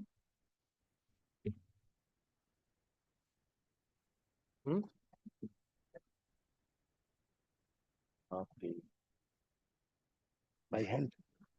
Service by 16th August itself they will serve. I tender All apology. right. I tender apology. We have heard Mr. Sudhir Mehtal and a senior advocate appearing for the appellant. The respondent, the first respondent department was been served notice on 16th August 2024, but no advocate has been nominated by the department. Mr. Arjit Chakravarti appears for the first respondent department in other matters. Therefore, we have directed Mr. Arjit Chakravarti to take notice on behalf of the first respondent department and his appearance be regularized. So and so accepts notice for the second respondent, Union of India, and submits that he is being led by the learned additional Solicitor General. Deputy Solicitor General. Deputy Solicitor General. Let copies of the appeal memorandum and annexures be served on the learned advocates. List the matter. When do you want it? But next week. Next week means next Wednesday or Friday? 2 weeks since.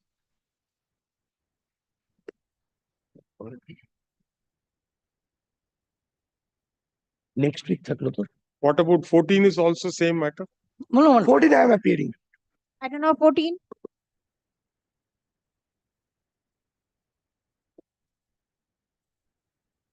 I did the note card. Just fail করতে হবে। দাদা আছো 14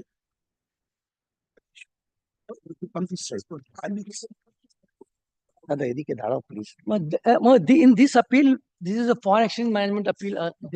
And proceedings were all held in Kolkata, my lord. And thereafter, my lord, it was all of a sudden transferred to Delhi. And on the basis of their, my lord, the ex-party order was passed against me. I preferred an appeal.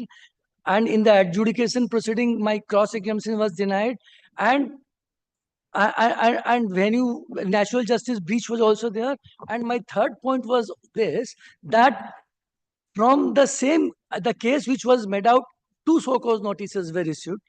And in respect of 1 so-called notice, the tribunal has already, which reached to tribunal earlier, the tribunal held that even if a confessional statement retracted requires corroboration, and we do not find any corroboration, and the person who was the alleged recipient of the goods, recipient of the money, my lord, he was not even identified, my appeal was allowed. This was the second case, but facts, figures were all different. My lord, but this order was passed already there were many co-notices in respect of one.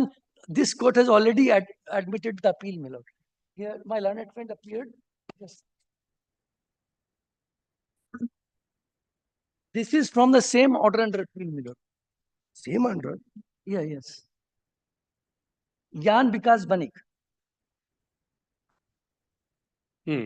Page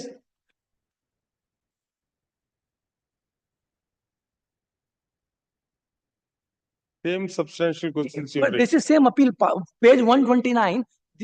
No, that we saw. In your appeal, are identical substantial questions has been raised? There one more difference is that in my case already board has already passed an order in my favor. So this was a one additional. Where are your questions? My lord.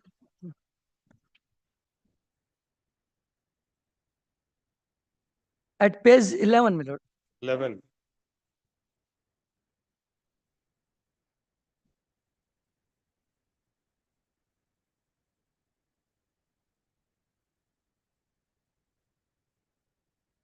My lord, it will do, my lord. The same, all this will do.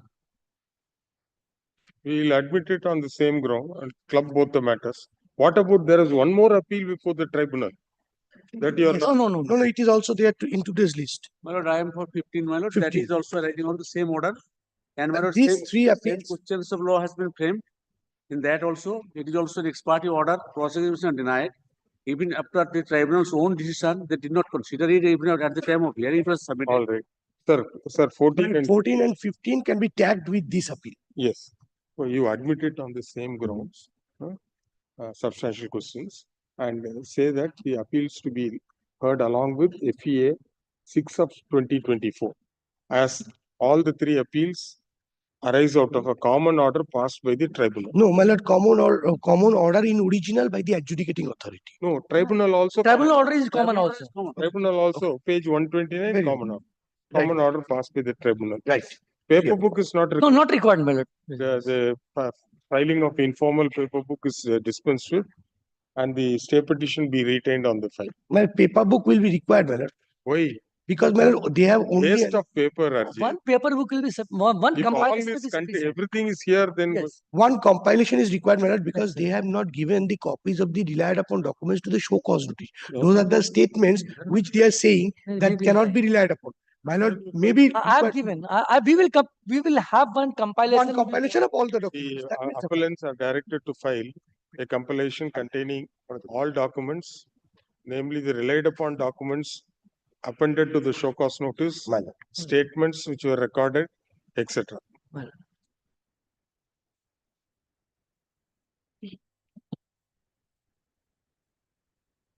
But deeply list. Yes. Item number 16. 16, yes. My lord, this is my appeal under section 54 of the Foreign Exchange Regulation Act 1973. For the response. My lord, there's a delay of 113 days in filing this appeal. My lord, this is a very old case, 1983. 10 show cause, my lord, the appellant before your lordship are, they were contractors who were carrying out various executing various works in Libya under the Gaddafi rule.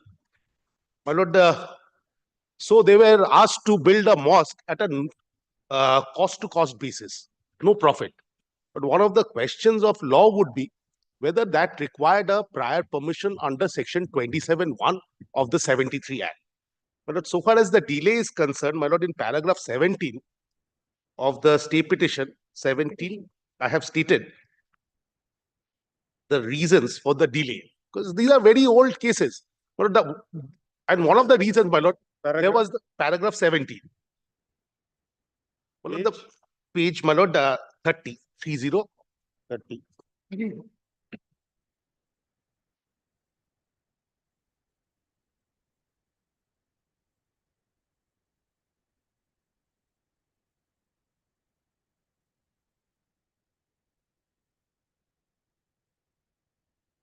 The impugned order was passed after 16 years.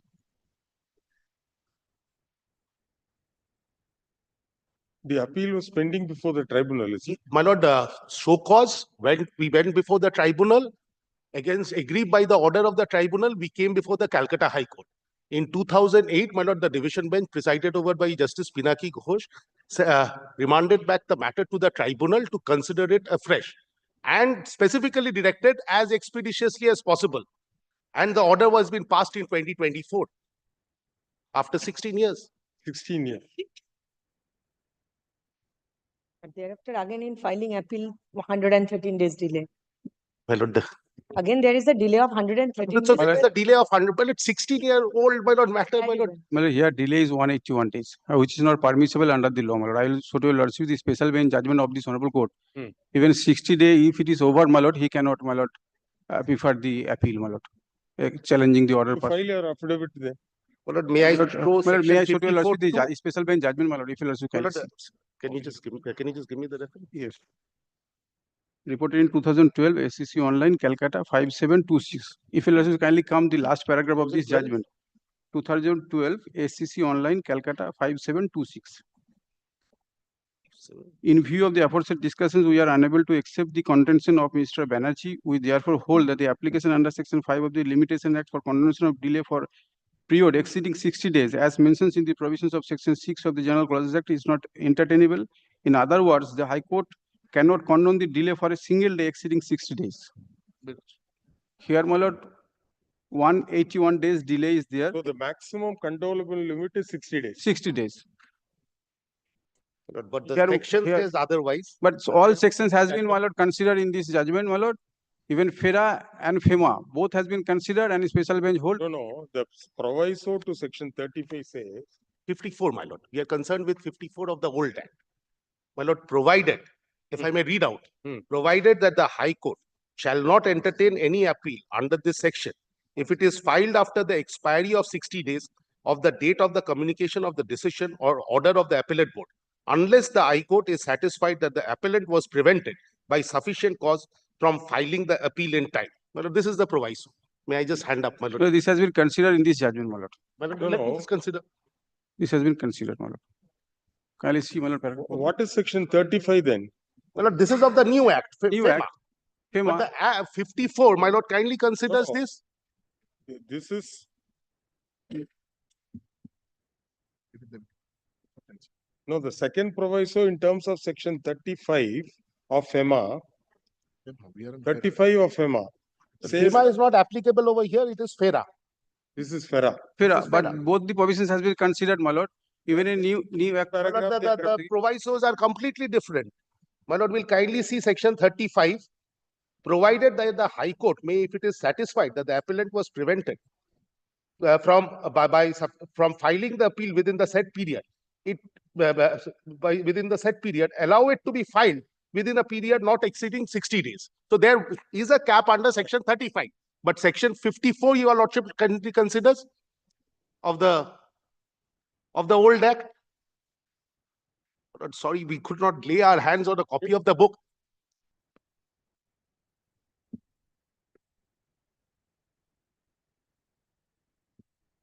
The wordings are completely different here, but like the Arbitration Act, not beyond 90 days. That's what has been done by the FEMA, section 35. But FERA does not have such fetters.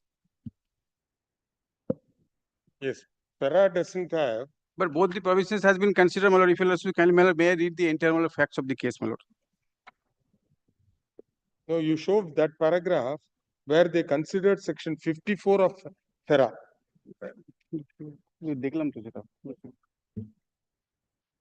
This is under FEMA.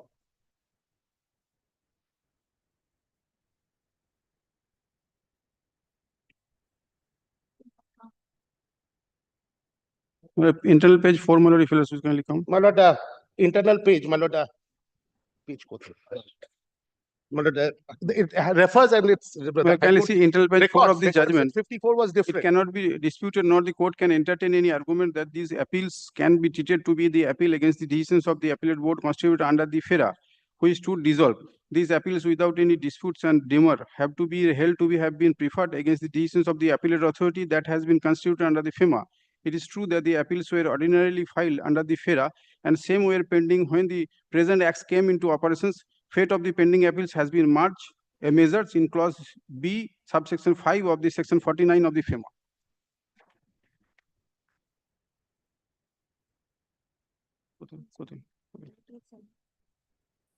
My lord, internal page 6, second last paragraph. May I just read out, my lord? We are of the opinion, as appropriately pointed out by Mr. Mukherjee, that governing factor to apply the provision of section 6 of the General Clauses Act is whether upon reading entire act, different intention appears or not. For this purpose, we at the first instance read the provisions of section 54 with proviso thereof in favor, which clearly indicate the mind of the legislature that High Court was empowered to condone delay for unlimited period. And in fact, such intention in relation to FERA is also reiterated and not reflected in FEMA. So the intention of the legislature in FEMA is not beyond 60 days, your lordships can control. But under FERA, that was for unlimited period, if your lordships are satisfied. There is a difference. Well, then I will, my lord, file my. Let them Well, not if you take kindly coercive see, steps, my my lord. lord. They are threatening to take coercive My lord, steps. kindly see, my lord, the paragraph, my lord, page, internal page 7, my lord. Hmm.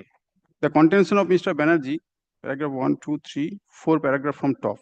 The contention of Mr. Banerjee that since occurrence of the alleged violations of FERA took place when the FEMA was not in operation, initiation of the proceedings under the FERA has to be continued with the right of the appeal under the provisions of the former enactment by virtue of the section 4 of the 49 Act FEMA is not acceptable to this court, as this has to be read subject to the provisions of section 3 of 49 of the Act, subsection 3 of section 49 of the FEMA. So No, the question before the court was not that. Question before the court did not arise under FERA, but under FEMA. And they also noted the provision X 54. There is a clear difference between the proviso, second proviso in section 35 of FEMA and the proviso, first proviso or only proviso to 54. 54, there is no outer cap. If there is an outer cap, you cannot bring in section 5 and you cannot use section 6 of General Clauses Act and say that the power is there. That is a settled procedure. Now, my lord, my learned friend is preferred this appeal or my lord, this application, my lord, under the new act. So in the new act, my lord, there is a, my lord, stipulations of filing of the my lord, appeal. Oh, he has filed it under FERA. Under the FEMA. Under FERA, my lord. He has filed The it under proceedings FERA. continue. No. Now, kindly see, my lord, this, my lord, section. Then, my lord, kindly allow me, my lord, I will, my lord, put in my objection in writing, my lord. Oh, if you see the cause title, the first page of the memo of appeal, it says an appeal under section 54 of the Foreign Exchange Act, 1973. But the proceeding has been continued, my lord, under the new act. No, my lord. It is under the old act. My lord will kindly see the earlier division bench order, even after my lord, page 198 of the stay application. Second volume. Huh? Yes, my lord. We have heard the learned counsel for the parties. We have perused the order passed by the tribunal. It is urged before us that 6 show cause notices were issued by enforcement and the party penalties were imposed under section 27(1) and 14 of the Foreign Exchange Regulation Act. So the entire case is set out, our case, and it is remanded back to the tribunal under. No, how do you say it is under FEMA? It is not under FEMA. If you lord, kindly, my lord, see, my lord, the paragraph, first paragraph, opening paragraph of this judgment, my lord. All these aforesaid 3 matters have been placed for hearing before this division bench only on the point which is common in all these matters. Whenever the aforesaid appeal preferred to the court under the Foreign Exchange Management Act 1999, FEMA against the judgment and order of the learned tribunal can be entertained for hearing condoning delay, taking recourse to the power of the court under section 52, subsection 2 provisions of the Foreign Exchange. So these appeals were filed under FEMA, and they argued that in terms of the proviso to 54 of FERA, the delay can be condoned if sufficient cause is shown. My lord will kindly see section 49(4) of the FEMA Act. All offences committed under the repealed act shall continue to be governed by the provisions of the repealed act, as if that act had not been repealed. 49(4). All right, let them use an affidavit if Let them not take any coercive steps, my lord. 83, my lord, they have suddenly started. You have managed for so many days, you manage. You have heard so and so. The respondent, leave is granted to the respondent to file their affidavit in opposition to the application for condonation of delay in filing this appeal. Well, there is no separate application. There is no separate for condonation of delay in filing the appeal. So let such affidavit be filed within 2 weeks from date. 4 weeks, 3 weeks from date. Reply, if any, within a week thereafter. Give a date after 4 weeks. Let advance copy of the affidavit be served on the learned advocate appearing for the appellant. May I file an affidavit of service? Affidavit of service taken on record. Grateful. What to do? 3:30 today. We have to But last time, I think Mr. Majmundar said he is not available. No, I think last occasion, Mr. Majmundar said he is not available. No, he's here. I think one of his matters Got called on. he's supposed to come. Item number 17. We'll take it up next week, sir. But next Friday, the matter is returnable by in the contempt jurisdiction before the learned single judge. So it will come on Wednesday. Very good. Very good. 17 and 18 arise out of the same. Anjan, we have upgraded another matter, no?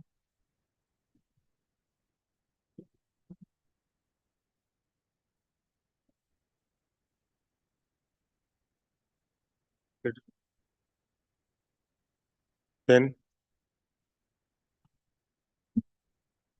Item number 19. I'm good.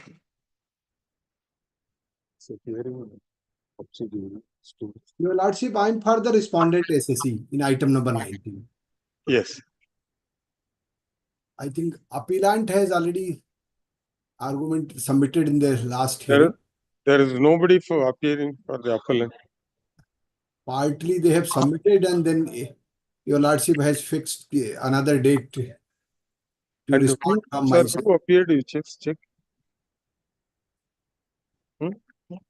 Mr. Om Narayan Rai, along with Mr. Pithu Dudaria, that's Mr. Rai has appeared.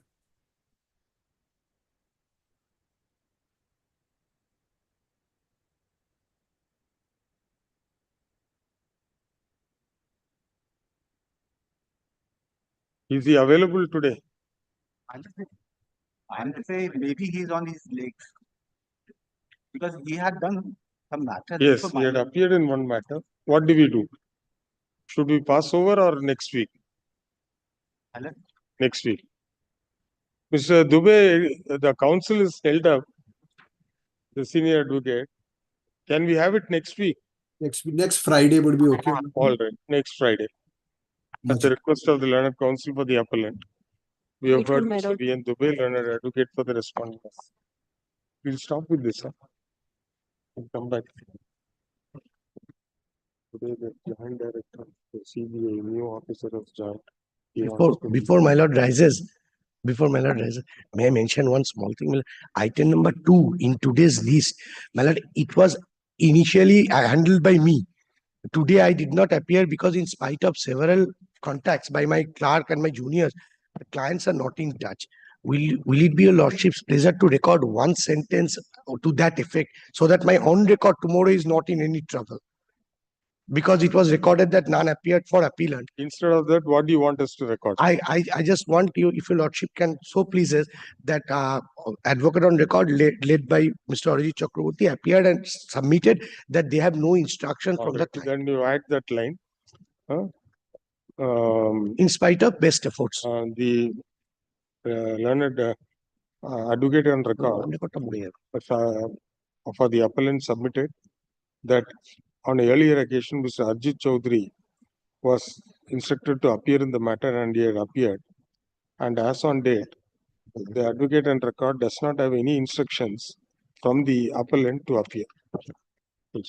My lord, I'm deeply obliged. In fact, it is covered by decisions. I know, my lord, but difficulties, my lord, nowadays. Yes, my advocate on record will be at clutches and difficulties, my lord. I don't want him to be there. Yes. He's a junior member from the parliament.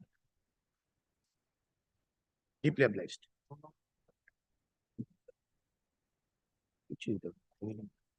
can't have to push it, check.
But 20, my lord, I would request your lordship to have it on some other day, my lord. I shall, my lord, 22, 20, my lord.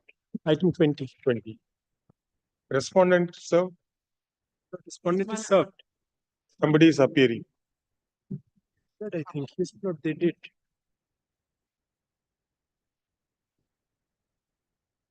No, nobody appeared.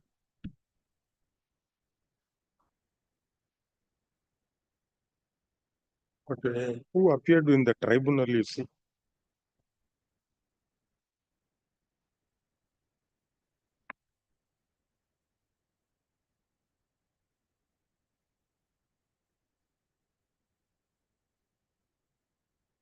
No.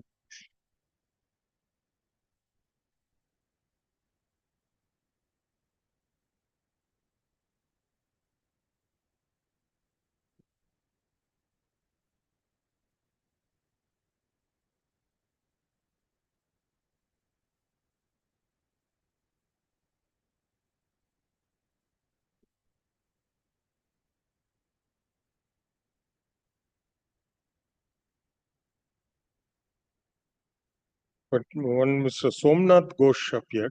Before the tribunal.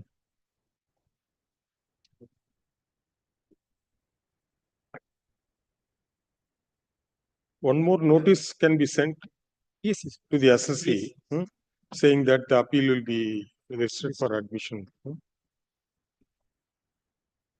Despite service of notice, none appears for the respondent assessee.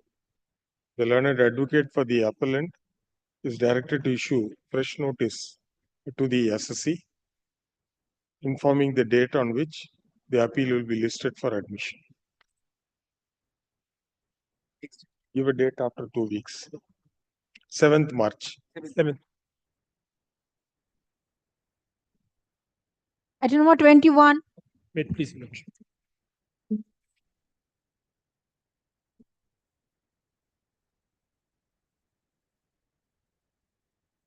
My lord,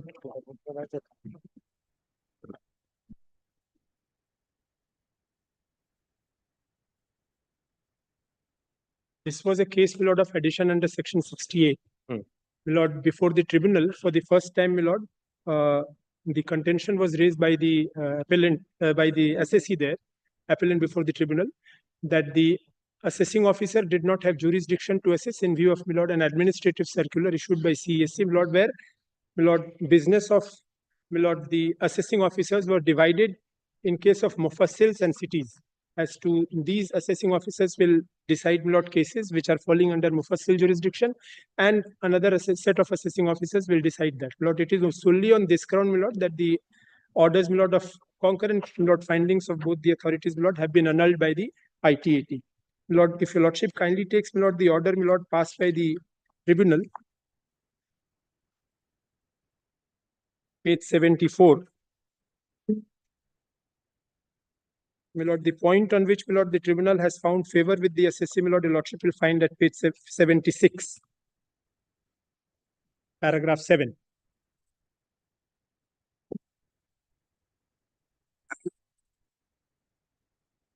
The learned counsel for the assessee at the outset stated that in the return of income, assessee has disclosed nil income and vide CBDT instruction number such and such. In the case of corporate returns, where the income declared is up to rupees 20 lakh in Mufassil area and up to rupees 30 lakh in the case of metro cities, the jurisdiction for framing the assessment will vest with the income tax officers, and in other cases with ACIT/DCIT. The learned counsel for the assessee further stated that in view of the said CBDT instructions, the assessment in case of the assessee ought to have been framed by the income tax officer, whereas the assessment order in question has been framed by the ACIT Circle 38, Midnapur, and therefore the assessment order is without jurisdiction and deserves to be quashed. It was also noted that the issue stands squarely covered by the recent decision of this tribunal in the case of Alpha National Trading Company versus ACIT, wherein this tribunal dealing with the similar issue and placing reliance on the judgment of the Honorable Jurisdictional High Court in the case of PCIT versus Shri Shoppers, dated such and such, has quashed the assessment order on the ground that ACIT, who had pecuniary jurisdiction to frame the assessment, did not issue notice under section 143(2) of the Act. On the other hand, the learned DR though supported the orders of the lower authorities, could not controvert this fact that considering the income declared by the SSC, assessment ought to have been framed by the income tax officer and not by the ACIT, and nor could place any order of the prescribed authority transferring the case from the income tax officer to ACIT. Further, the learned DR placed reliance on the decisions of the Honorable Supreme Court in the course of Deputy Commissioner of Income Tax and another versus Kalinga Institute of Industrial Technology, wherein it has been held that the SSC can object if the issue of validity of jurisdiction for issuance of notice under section 143(2) of the Act within 1 month of the issuance of notice in the light of provisions of section 124(3) of the Act. We have heard the rival contentions and carefully gone through the decisions relied upon by the parties. Though through the additional grounds, SSC has challenged the validity of the assessment order in question framed on 26/3/2016 on the ground that the same has been framed by the assessing officer not having jurisdiction over the SSC and is therefore a nullity. The claim of the SSC is that in the light of the CBDT instruction number such and such, the mandatory limit was revised for the purpose of pecuniary jurisdiction based on the income declared by the corporate stroke non-corporate SSC, the SSC being a corporate SSC and located in a Mufassil area, and the income of the SSC being less than rupees 20 lakh, the jurisdiction for assessing the income of the SSC vested with the income tax officer. However, the assessment order in the case of SSC has been framed by the ACIT Circle Midnapur in absence of any specific order under section 127 of the Act, further giving powers to the prescribed authorities for transferring of the case. Prima facie, it indicates that the assessment in the case of SSC ought to have been framed by the income tax officer and not by the ACIT, as the income declared in the income tax return is less than rupees 20 lakh. Now, whether under such given facts and circumstances, the assessment order in question is a nullity needs to be examined in the light of judicial precedents. Though the learned counsel for the SSC has referred and relied on the decisions of this tribunal in the case of Alpha National Trading Company Supra, we were able to lay our hands on the decision of this tribunal in the case of Deepak Kedia versus ACIT in ITA such and such, wherein also the issue regarding the validity of service of notice under section 143(2) of the Act has been adjudicated, and relevant finding of the tribunal reads as follows. Now, my lord, PCIT versus Sri Soppers, my lord, has been relied in this judgment, my lord. It's all quoted. My lord, the quotation ends at page, my lord, 87.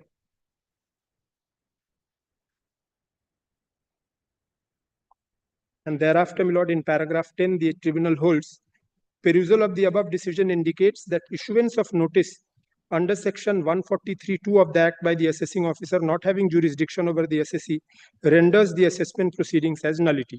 However, the case of SSC before us is on a much stronger footing because leaving aside the issuance of notice under section 143(2) of the Act, even the final assessment order has been framed by the assessing officer not having jurisdiction over the SSC, though the learned DR has referred to the judgment of the Honorable Apex Court in the case of Kalinga Institute. We noticed that the facts before the Honorable Supreme Court were that the SSC participated in the assessment proceedings in response to the notice under section 143(2) of the Act, and the SSC did not challenge the jurisdiction within 30 days of issuance of the notice, and therefore, in the light of the provisions of section 124(3) of the Act, since the SSC did not object within 30 days of the receipt of notice under section 143(2) of the Act, the SSC could not question the jurisdiction of the AO.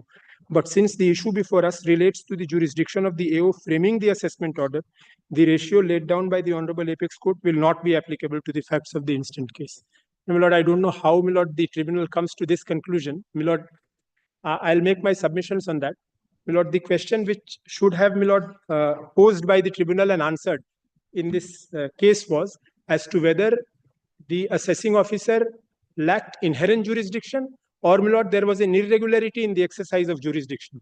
My lord, the order will be a nullity only if the assessing officer is found to have lacked inherent jurisdiction. Now, my lord, so far as inherent jurisdiction is concerned, my lord, according to the Act, my lord, every income tax officer, my lord, who is an assessing officer will have jurisdiction if it has jurisdiction over the territorial limit, my lord, within which it exercises powers. That is what has been held, my lord, by your lordship's court, my lord, all across the country. And my lord, that is what, my lord, a meaningful reading of this section also, my lord, would reveal. If your lordship kindly takes, my lord, before proceeding further, the Act itself.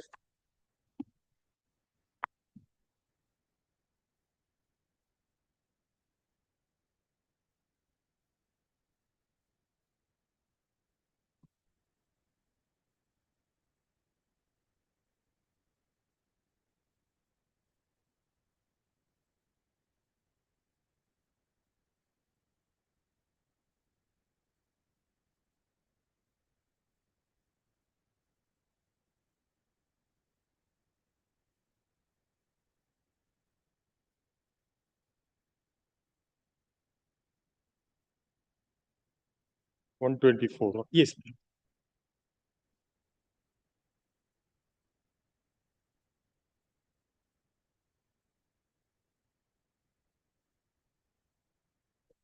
Lord, section 124.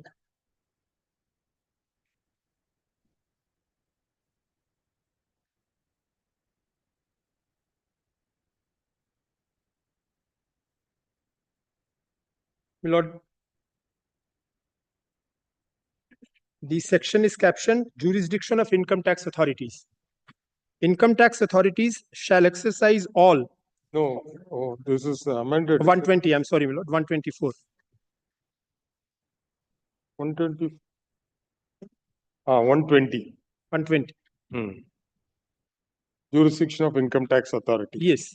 And my Lord, section 124, your Lordship will kindly juxtapose jurisdiction of assessing office.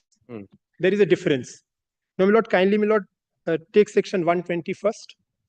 Income tax authorities shall exercise all or any of the powers and perform all or any of the functions conferred on or as the case may be assigned to such authorities by or under this act in accordance with such directions as the board may issue for the exercise of powers and performance of the functions by all or any of those authorities. For the removal of doubts, it is hereby declared that any income tax authority, being an authority higher in rank, may, if so directed by the board, exercise the powers and perform the functions of the income tax authority lower in rank, and any such direction issued by the board shall be deemed to be a direction issued under subsection 1. Now, my Lord, kindly take, my Lord, subsection 3. My Lord, there is a power, my Lord, given to the board to issue instructions in subsection 2 and then subsection 3.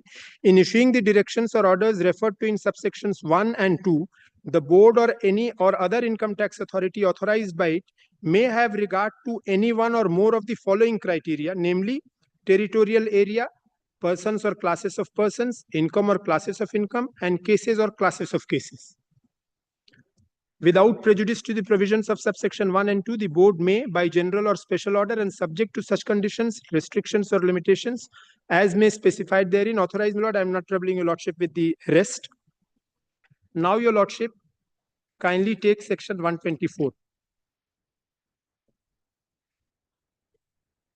Lord, this is jurisdiction of assessing officers, where by virtue of any direction or order issued under subsection 1 or subsection 2 of section 120, the assessing officer has been vested with jurisdiction over any area. Within the limits of such area, he shall have jurisdiction. Therefore, my Lord, it is not his case that the ITO did not have any jurisdiction in respect of the territorial area. It was, my Lord, I'll place the notification also. In respect of any person carrying on a business or profession, if the place at which he carries on his business or profession is situate within the area, or where his business or profession is carried on in more places than one, if the principal place of his business or profession is situate within the area, and in respect of any other person residing within the area. Now, my Lord, kindly have, my Lord, a look at subsection 5. Lord, this gives the section an overriding effect. Subsection 5 of section 124.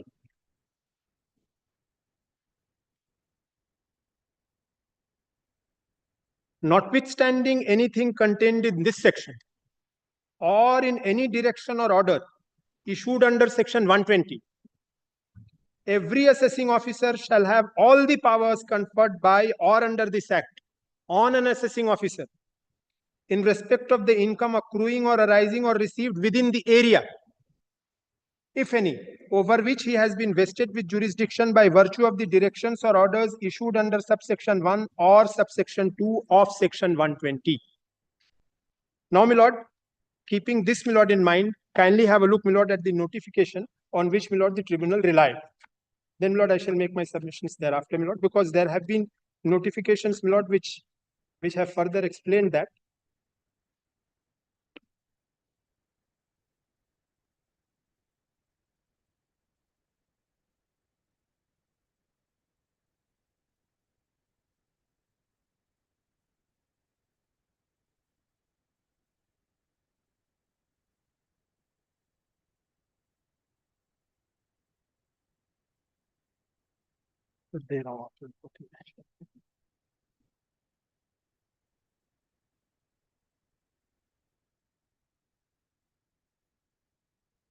रखा नहीं है क्या?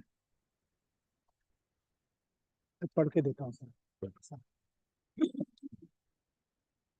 Lord, references have been received by the board from a large number of taxpayers, especially from Mufassil areas, that the existing monetary limits for assigning cases to ITOs and DCs or ACs is causing hardships to the taxpayers as it results in transfer of their cases to DC or AC, who is located in a different station, which increases their cost of compliance. The board had considered the matter and is of the opinion that the existing limits need to be revised to remove the above mentioned hardship. So, my lord, this was only a case of revision of limits. The area remains. An increase in the monetary limits is also considered desirable in view of the increase in the scale of trade and industry since 2001, when the present income limits were introduced. It has therefore been decided to increase the monetary limits as under. Now, my lord, corporate returns. My lord, it is a case of, my lord, corporate return. Ruposhi Bangla, Agro Industries Private Limited. Corporate returns up to rupees 20 lakh. My lord, in Mufassil areas, the jurisdiction will be with the ITO. Above rupees 20 lakh, it will be before the assistant commissioner or the deputy commissioner. Now, my lord, in this case, it has been done by the assistant commissioner, and therefore, my lord, they say that it was an act without jurisdiction. So this is the only challenge, my lord, on which it has been annulled.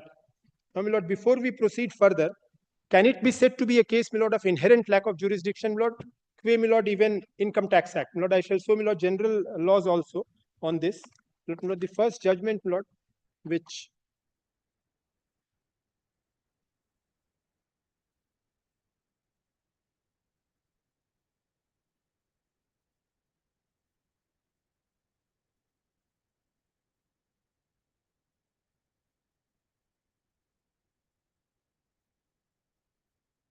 नहीं है किसी का.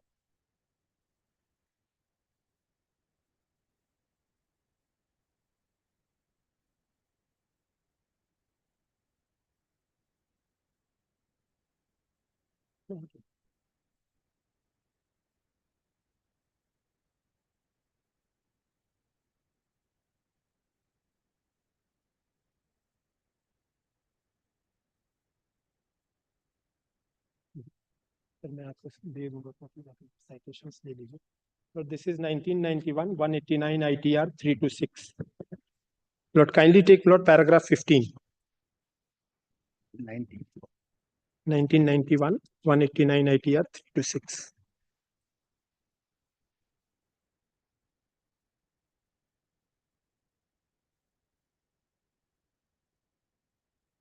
We may now turn back to section 124 and consider two of its subsections, 4 and 5.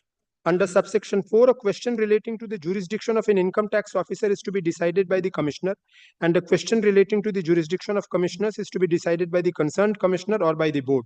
Subsection 5 provides the limit of time up to which objection on jurisdiction may be raised. Under clause A, where the assessee has filed the return of income, the objection on jurisdiction must be raised within 1 month of the filing of the return or before the assessment is completed, whichever is earlier. Thus, subsection 5 places an embargo against raising of the plea of jurisdiction after the assessment has been completed. Lord, this case is also of such nature only. In the case in hand, the petitioner had filed a return of income, and therefore his case will be covered by clause A of subsection 5 of section 124. Now, Lord, this paragraph 16 is very important. A survey of the above provisions of the Act highlights the following situations.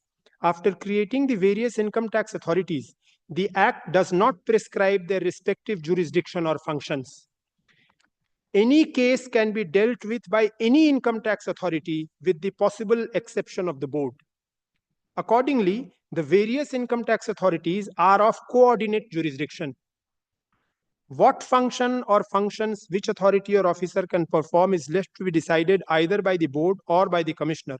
On what principles the board and the commissioner will allocate the function is not indicated in the Act. The principle is, however, apparent from the nature of the enactment. The Act has been enacted with a view to collect revenue. Income tax is the main source of revenue for the state. It is through revenue that the machinery of the state is run. It is desirable that the tax should be collected as early as possible. Collection of tax is preceded by assessment thereof. It is consequently desirable that the assessment proceedings should be completed expeditiously, but expeditious disposal of an assessment does not mean that the assessee may be put to unwarranted harassment or prejudice. Therefore, the board and the commissioner shall take into account the convenience of the assessee also. It is with this purpose in view that it has been provided in subsection 1 of section 127 that whenever possible, an opportunity of hearing may be given to the assessee while transferring a case from one place to another. Since the assessee does not suffer any inconvenience or prejudice if a case is transferred locally, no such opportunity has been prescribed. My lord, here also, my lord, this, although there is no transfer, my lord, as such under section 127, there is a notification which I'll show. But even if this case is taken, my lord, it is local. Therefore, my lord, this prejudice aspect will go. It is not, my lord, as if he has to come to Kolkata, my lord, or it's in the mufassil, only the monetary limit. Therefore, my lord, this case of inconvenience will also go. Since the assessee does not suffer any inconvenience or prejudice if a case is transferred locally, no such opportunity has been prescribed. From these provisions, it is obvious that the board and the commissioner will exercise the power of allocation of functions to various authorities or officers in the exigency of tax collection with due regard to convenience of the assessee. In other words, the allocation is a measure of administrative convenience.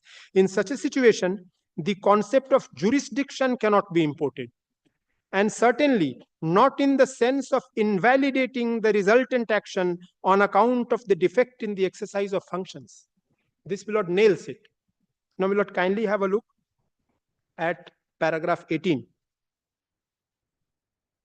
From the above functions of the provisions of the Act, it is apparent that the Act does not treat the allocation of functions to various authorities or officers as one of substance. It treats the matter as one of procedure, and a defect of procedure does not invalidate the end action. The answer to the first question, therefore, is that the power is administrative and procedural, and is to be exercised in the interest of exigencies of tax collection. And the answer to the second question is that under the Act, a defect arising from allocation of functions is a mere irregularity which does not affect the resultant action. Therefore, my lord, this is not a case of inherent lack of jurisdiction.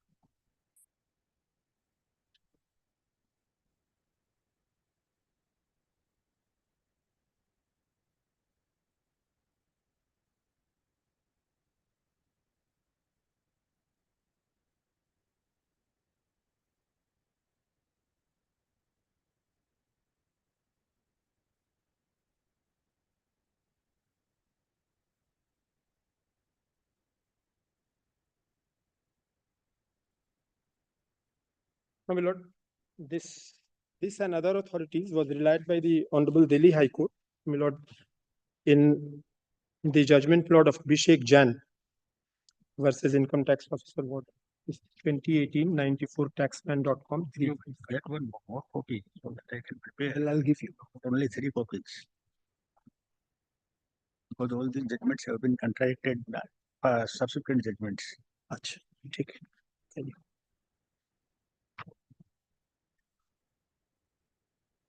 Kindly have a look, my lord, at paragraph 15 first.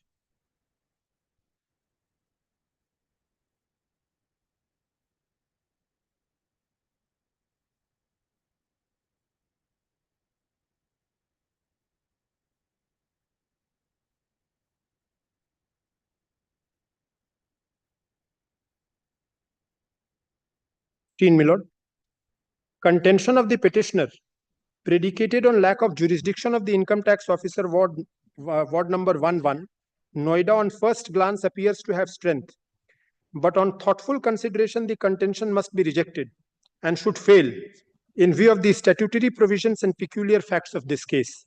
On the legal position, we would like to refer to the decision dated 14th March 2014 of the Delhi High Court, authored by one of us in CIT versus SS Aluwalia.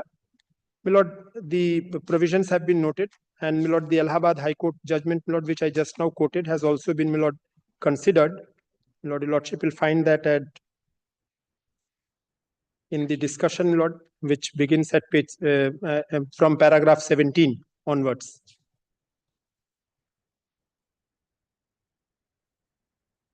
In taxman, my lord, we don't have paginations.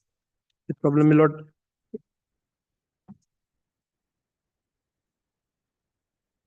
Lord, the fifth last page, if your lordship sees, fifth last page, paragraph 37, takes into consideration the Allahabad High Court judgment, Hindustan Transport Company.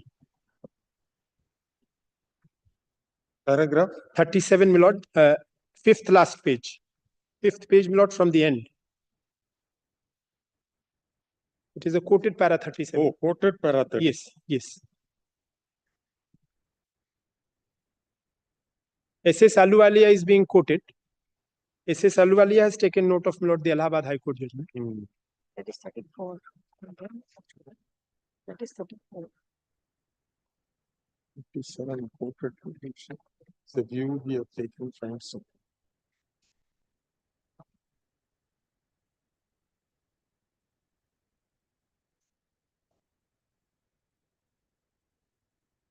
Next page. And my lord, at the end in paragraph 23, this is, my lord, very important. Paragraph 23, my lord, of this judgment. Oh, this 37 quoted paragraph refers 37, my lord, quotes, my lord, the judgment which I just now cited, my lord, Hindustan, my lord, the Allahabad High Court judgment has been quoted there. Lord. Oh, Hindustan Transport. Hindustan Transport Company. Yes, yes, Allahabad. Survey of the provisions, my lord, the same paragraphs which I quoted, my lord, have been referred to. And my lord, paragraph 23 of this judgment, which is now under consideration by your lordship. In view of the above discussion, objection as to jurisdiction of assessing officer in the present case cannot be equated with lack of subject matter jurisdiction.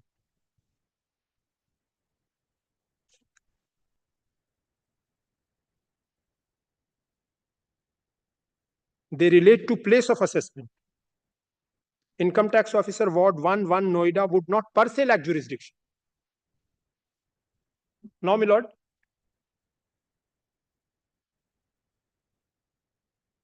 I'll come, my lord, to general cases. My lord, even in general cases, what happens, my lord? There is a very indicative judgment, my lord, of the Madras High Court. Very old judgment. Here.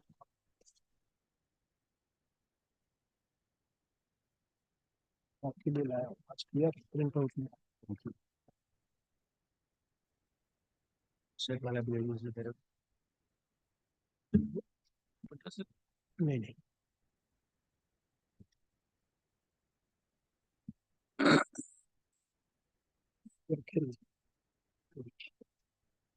My lord, kindly take, my lord, paragraph 4. My lord, kindly, my lord, lordship will kindly, my lord, I beseech your lordships to kindly keep in mind that here, my lord, instead of the ITO, that is the income tax officer, the ACIT, my lord, has assessed, who is, my lord, higher in rank.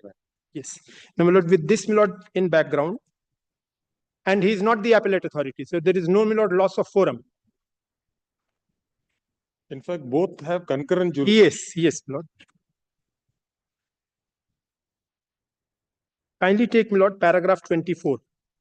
My lord, in the Code of Civil Procedure, I'm sorry.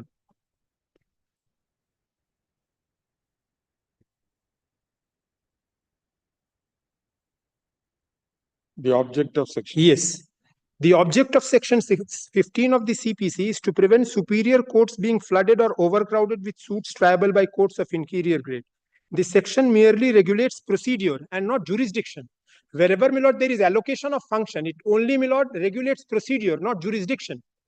Therefore, my lord, merely because an officer, my lord, who, in view of an administrative circular, has been allocated a particular pecuniary limit, has exercised another pecuniary limit, my lord, the order passed by him cannot be said to be nullity.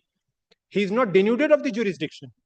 For the purpose, my lord, of administrative convenience, he has been given a particular power.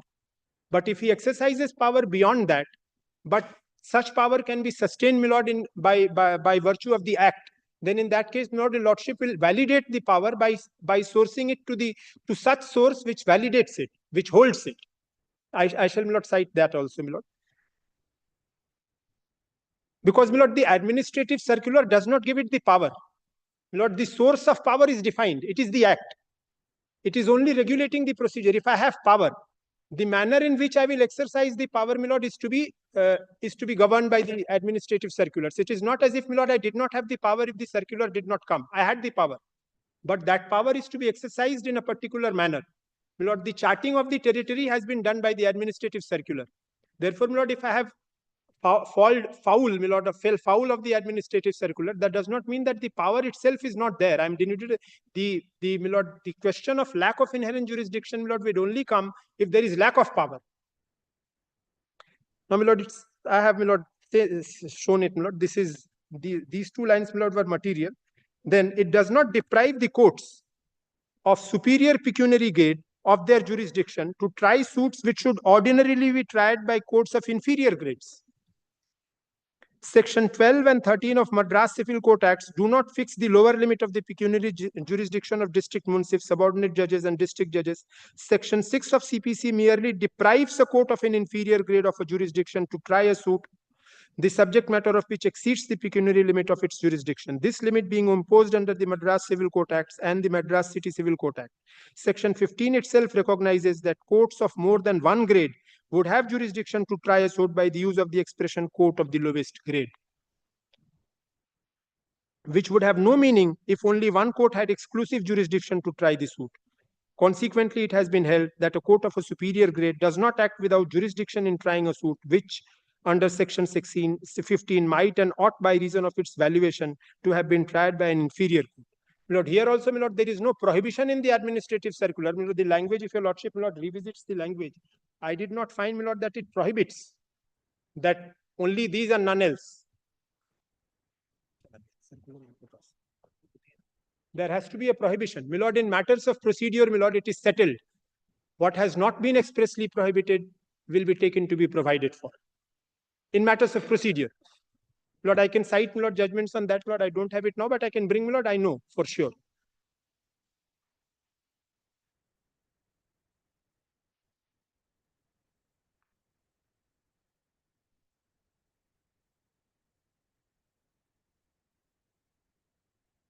This is actually not a notification. It is only an instruction. Instruction, my lord, 119. Not also, my lord, concerning jurisdiction. Not 120. No, not 120 jurisdiction. It's 119. Power of the board to issue instructions.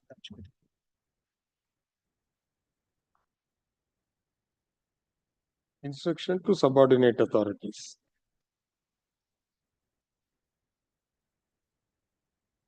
And this also clearly says for proper administration. Yes, yes.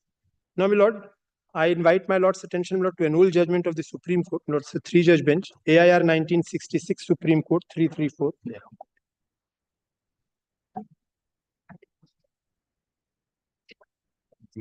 सब दे देंगे आज तो आपको हो खुद भी बोलिएगा and supply copies to you ठीक है it will be better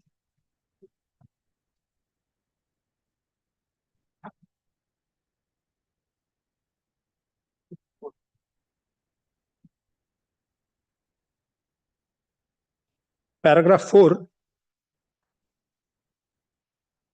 Lord, 10 lines from the bottom. My lord, this sentence beginning, it is well established. It is well established that when an authority passes an order which is within its competence, it cannot fail merely because it purports to be made under a wrong provision if it can be shown to be within its power under any other rule. And the validity of the impugned order should be judged on a consideration of its substance and not of its form. The principle is that we must ascribe the act of a public servant to an actual existing authority under which it would have validity, rather than to one under which it would be void. Therefore, my lord, instead of, my lord, annulling the action, scotching it on the basis of an administrative circular, we will have to see, my lord, in my very respectful submission, as to whether, my lord, this act can be supported on the basis of some other rule. My lord, if this act supports it, Merely because an administrative circular, my lord, charts a different territory for me, my lord, I cannot be, my lord, said to have acted foul of the legislative intent. My lord, the legislature does not say that you don't have jurisdiction.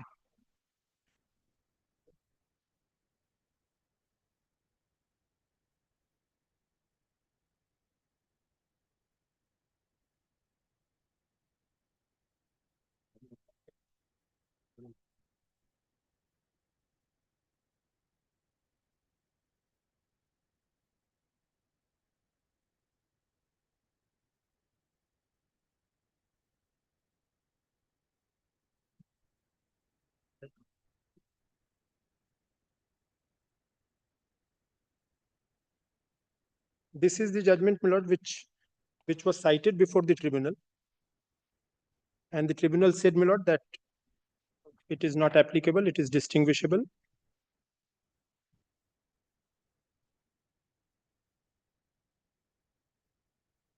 Lord, this is Deputy Commissioner of Income Tax Exemption versus Kalinga Institute of Industrial Technology.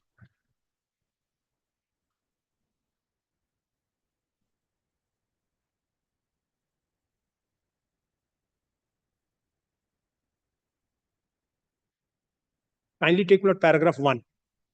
The facts. The impugned order, sorry. My lord, the department was in appeal, Lord, in this case before the Supreme Court. The impugned order sets aside the assessment for assessment year 2014-15 on the ground that the jurisdictional, my lord, second page.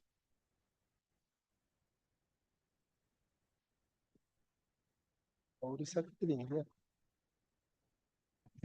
और देंगे भाई नहीं कलिंगा उड़ीसा वाला दे देंगे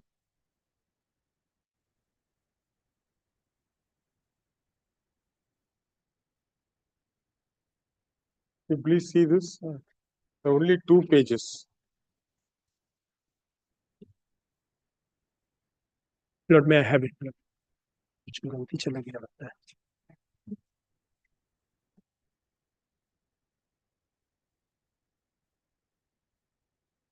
Lord, I have handed up the High Court's order.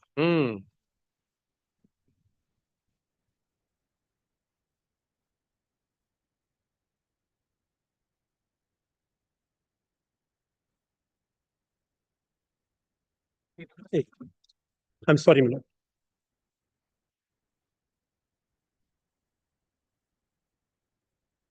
The High Court order. Yes,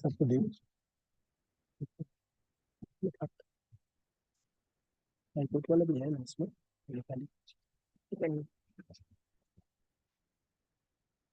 I'm sorry, my lord. I handed up the wrong. I had not taken out the High Court's order to see the facts. That is Supreme Court order. Lord, the Means Supreme, against that order means. Lord, Supreme Court I have handed up. No, against that judgment. Against that Yes, judgment, against that it is- judgment, yes. My lord, paragraph 1, second page. The impugned order sets aside the assessment for assessment year 2014-15 on the ground that the jurisdictional officer had not adjudicated upon the returns. The jurisdiction had been changed after the returns were filed. However, the records also reveals that the assessee had participated pursuant to the notice issued under section 142(1) and had not questioned the jurisdiction of the assessing officer. Section 124(3)(a) of the Income Tax Act precludes the assessee from questioning the jurisdiction of the assessing officer if he does not do so within 30 days of receipt of notice under section 142(1). In the present case, the facts did not warrant the order made by the High Court. At the same time, this court notices that the High Court had granted liberty to the concerned authority to issue appropriate notice. It is clarified, therefore, that the assessing officer is free to complete the assessment in case such and such. Therefore, my lord, the High Court was found to be, my lord, acting without, my lord, acting not in accordance with law, in, my lord, setting aside the order. And, my lord, kindly have a look, my lord, at what the assessee has done in this case. This, the tribunal says, this is the case on hand is an assessment order, it is not a notice under 143(2). Milord, Therefore, it won't apply. Milord, this in my very respectful submission is not the ratio. Milord, if he has to object to the It should be the other jurisdiction. way about. If you can't do it Milord, in fact, after 143(2), you cannot do it at any time. Milord, in fact, Milord, I'll Milord, Milord, take the trouble of Milord, or Milord, invite the trouble, Milord, to myself, Milord, by going a step further in making this submission, that Milord, this giving an opportunity to object to jurisdiction itself shows, Milord, that there is no case of inherent lack of jurisdiction meant. Milord, if there is a case of inherent lack of jurisdiction, even at the stage of execution, I can cite that. If I am, Milord, stopped at the threshold from raising jurisdiction, it means that jurisdiction is not inherent. It is not, Milord, the case of inherent jurisdiction or case of subject matter jurisdiction is not, Milord, is not sensed of. Milord, if your Lordship sees section 124, if the authority has jurisdiction,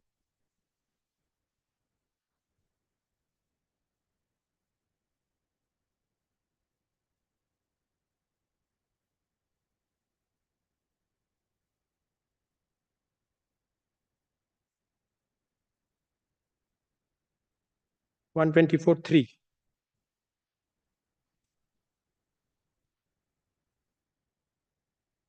No person shall be entitled to call in question the jurisdiction of an assessing officer, where he has made return such and such, such and such, such and such.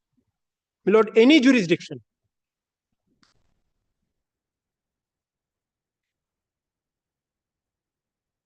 Whilst, Milord, I have submitted to the jurisdiction of the authority, unless I show that the act does not give jurisdiction, Milord, I cannot challenge.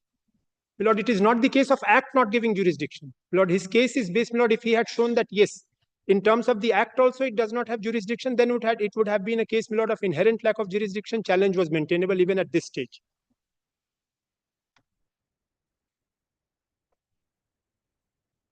On the basis of administrative circular, Milord, jurisdiction cannot be annulled. Now, Milord, a little bit on facts of this. No, before that, they referred to that, what is it? Shopee. Yes, Milord. PR Shopper's case, Milord, I do not have it, Milord. But I don't think but so. There, Milord, 124 and Milord, this case, it was not placed in that way. Milord. No. I don't think so. We decided that in such. Milord, there, Milord, I think it was challenged at the threshold. Milord, this 1 month thing was also not there. Milord, I'll have to check up. Milord, I shall come back. I should have, Milord. It is somewhere missed. Milord, I don't have it with me now. But, Milord, there is something else, Milord, which I wanted to bring to your Lordship's kind notice. Okay.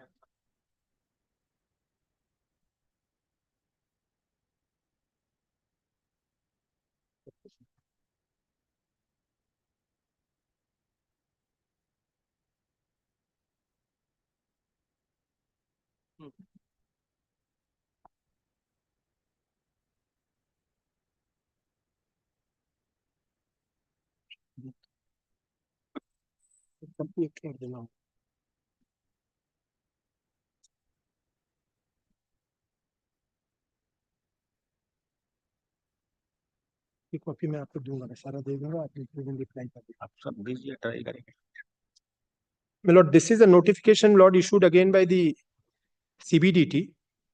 My Lord, this is a notification under section 120. Yes. But if Lordship sees, in exercise of the powers conferred by subsections 1 and 2 of subsection of section 20 of the Income Tax Act 1961, and in supersession of Government of India Central Board of Direct Taxes notification number such and such, published in the Gazette of India such and such, except as respects things done or omitted to be done before such supersession, the Central Board of Taxes hereby, Lord, if your Lordship kindly takes E and C and E.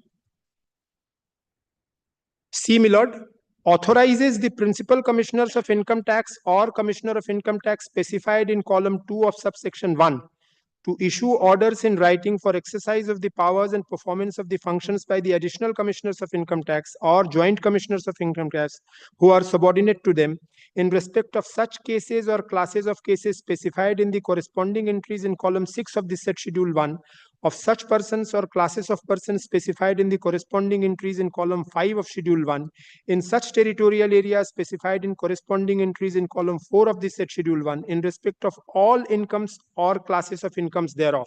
Now, my lord, principal commissioner of income tax or commissioner of income tax was thereby, my lord, authorized to issue directions or, my lord, empower, my lord, the additional commissioners of income tax or joint commissioners of income tax, my lord, to do certain acts in respect of, my lord, certain areas and certain classes of persons. Now, my lord, kindly have a look at E.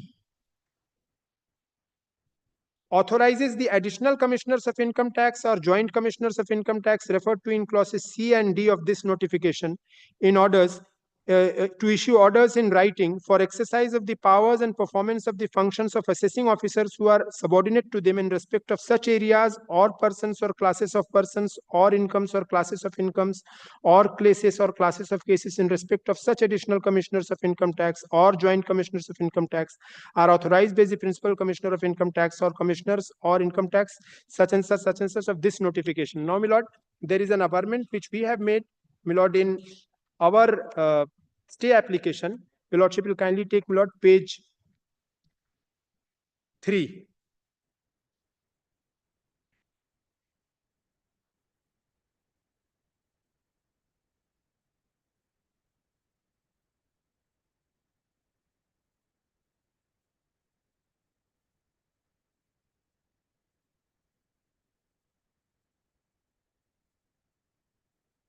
Lord, page 5 rather, my lord, the substantial question of law B.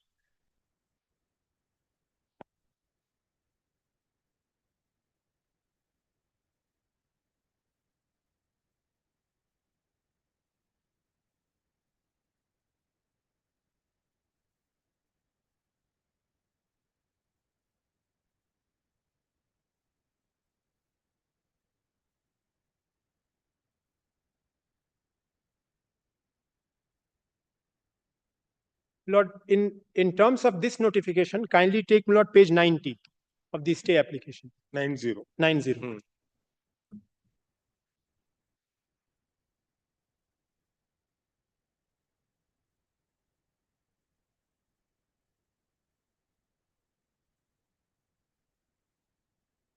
Yes. In exercise of the powers conferred by Clause A of Government of India, Central Board of Direct Taxes, Lord, this is the Office of the Additional Commissioner of Income Tax, stroke Joint Commissioner of Income Tax, who is issuing this notification.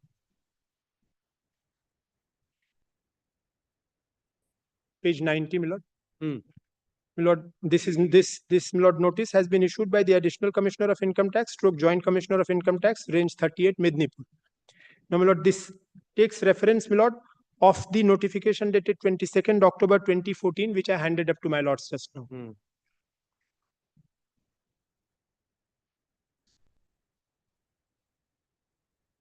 Now, my lord, kindly have a look. In exercise of the powers conferred by Clause A of Government of India, Central Board Direct Taxes Notification SO such and such, published in Gazette of India, Extraordinary Part, subsection such and such, my lord, 4th line, under subsections 1 and 2 of section 120 of the Income Tax Act 1943, my lord, 4th line from the top. By the Principal Commissioner of Income Tax, Commissioner of Income Tax, Kolkata 13, and it should be supersession of all earlier orders in this regard, except as respects things done or omitted to be done before such supersession.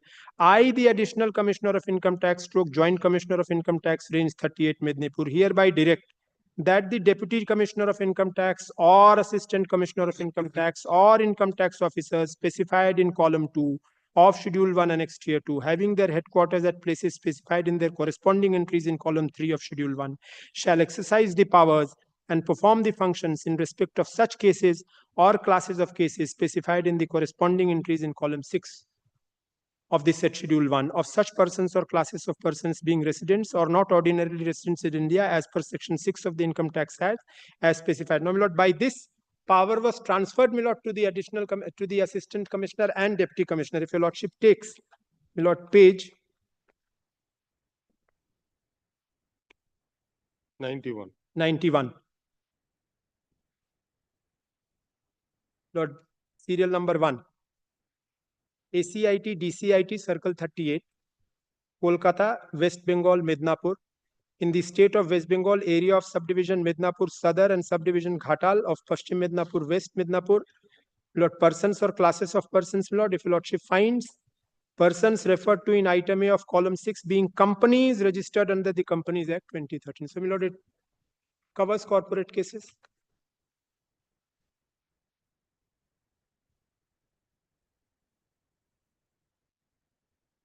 And Lord, so far as ITO is concerned, if your Lordship finds, ITO is given, my Lord, cooperative societies. In the next, my Lord. Actually, this notification, the preamble also. Yes. It does not speak of limit. Yes. This instruction given under 190. Yes. Exercise of power under 100 speaks about the limit, monetary limit. Yes. Yes. What this authorization in terms of section 120, subsection 1 and 2 is with regard to cases or classes of cases,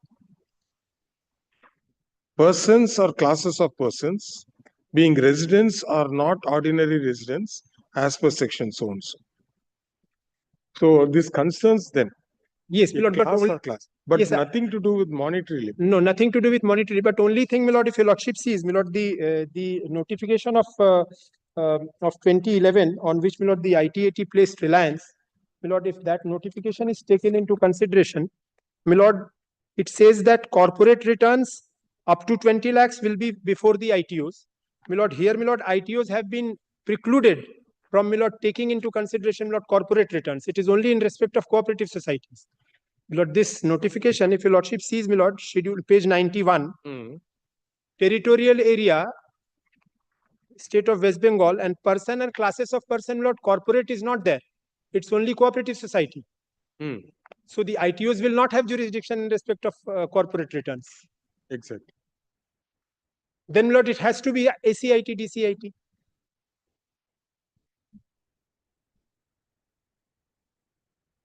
And column 2 says all cases other than cases specified in A, B, C, D, E, and F. My Lord, A, B, C, D, and F are, my Lord, just the proceedings, my Lord, which says, my Lord, companies.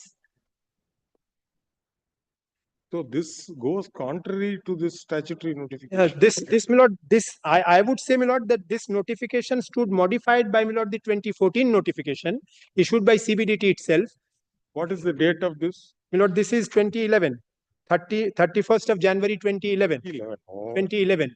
And So this is, my Lord, of 2014. This is deemed to, sir, moreover, it is not a notification. Yes. Yes, my Lord. This is only for the field formations, some instruction was given. Yes. So once a statutory notification is issued, it shall supersede all other matters. I do agree, my lord, but they have suppressed material document, which I will come. When he finishes, I will come to that.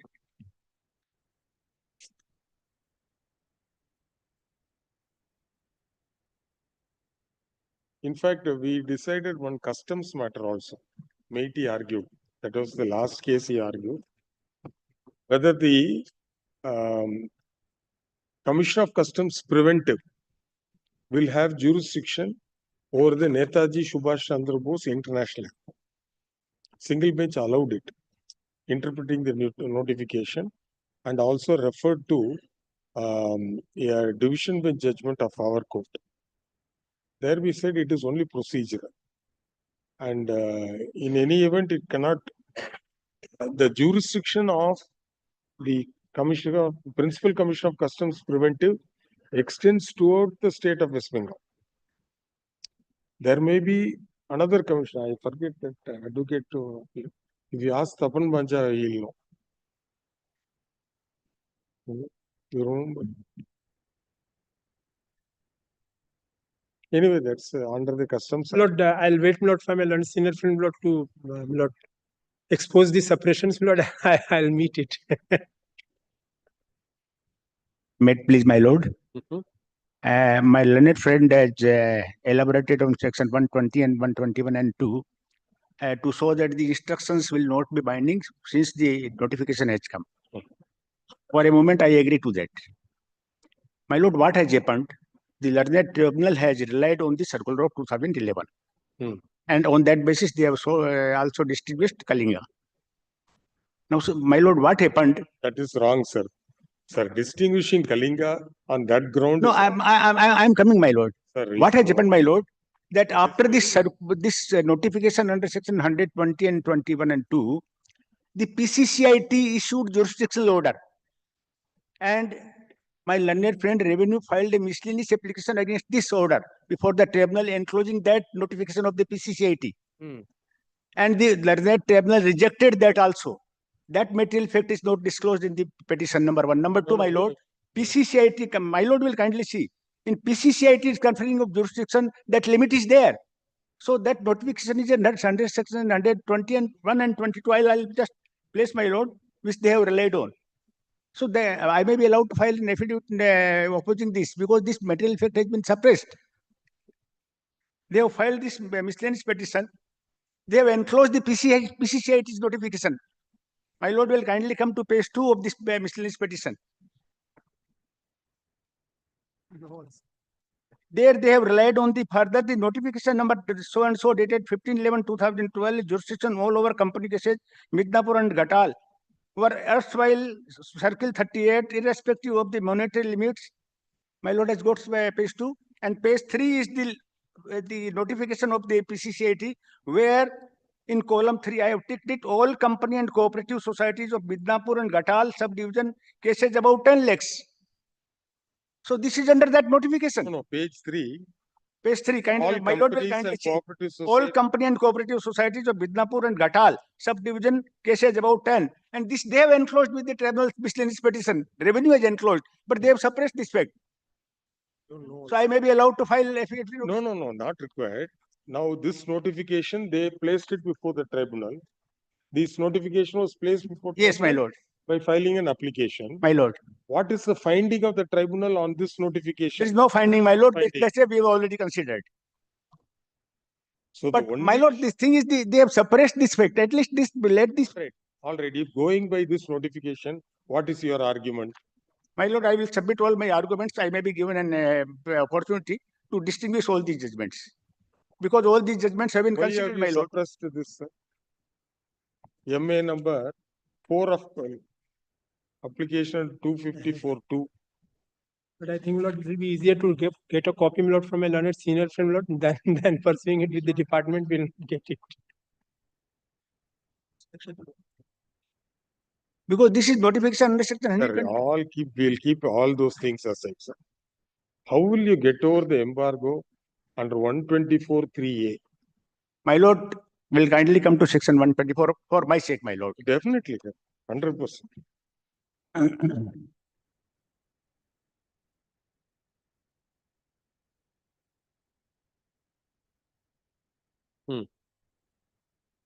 Where by virtue of any directions or order issued under section 1 or subsection 2, there is a direction and order.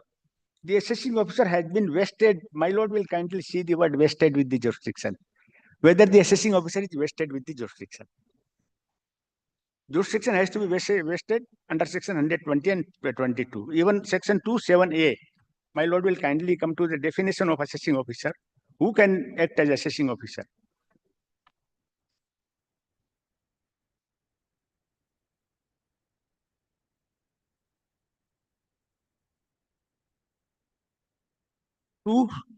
Section 2, subsection 7A. Assessing officer means, my lord, restrictive meaning.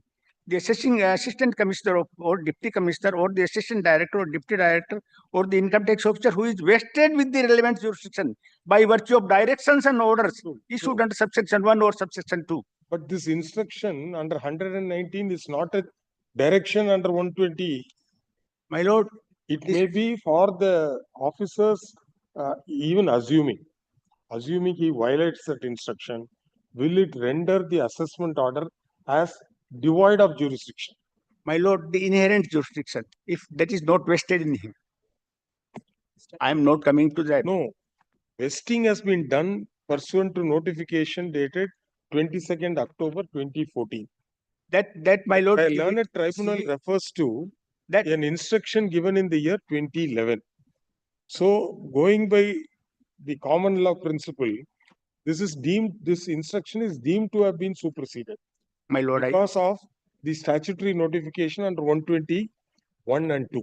My lord. So the field formations or the officers need not henceforth follow this instruction.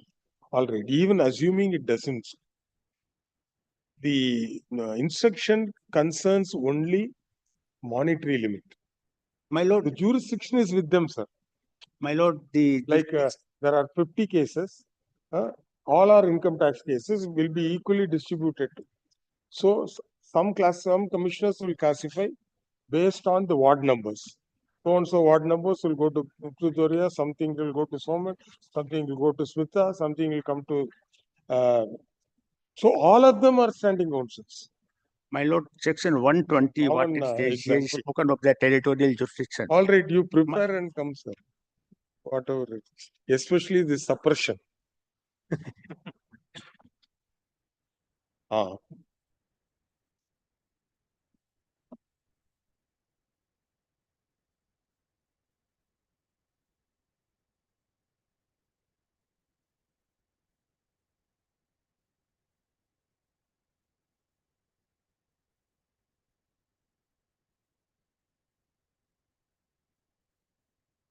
It was in the case of Commission of Customs Preventive, West Bengal versus Bangari Bola.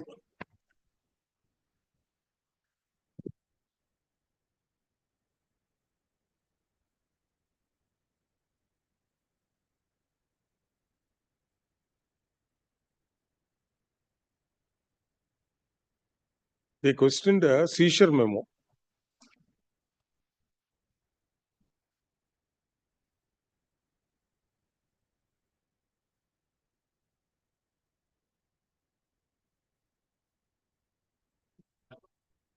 This is that 2006 Calcutta judgment. That Commission of Customs versus Muhammad Ahmad Ali Khan.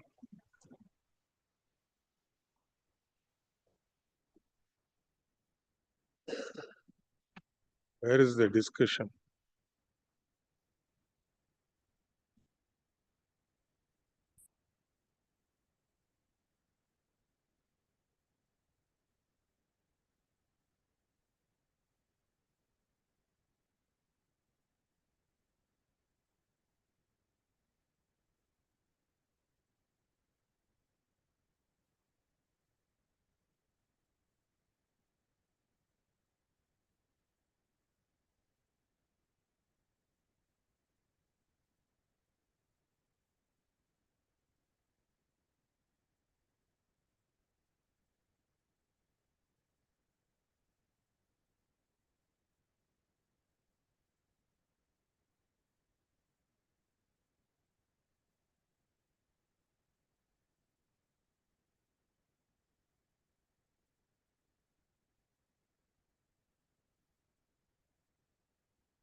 So first issue was whether seizure under 110 was valid. That we said it was valid. The only issue remains to be considered whether the appellate authority, namely the authority of preventive wing, appellant authority, not appellant, of the Customs Department has jurisdiction to seize goods from the domestic cargo complex in Netaji Subhash Chandra International Airport. Before we go into the notification, we are required to consider as to what is the purpose for which the preventive wing of the Customs Department has been created. You do not agree with the submissions made by the learned advocate? Sure. What is this, sir?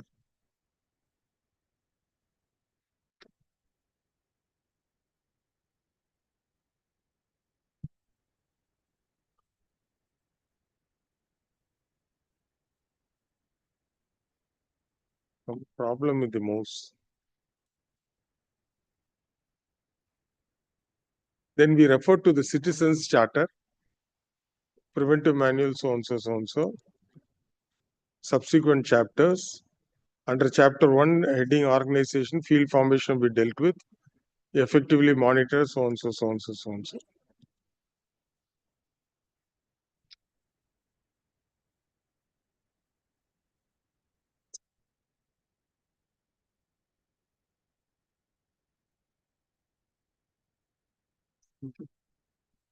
Please come.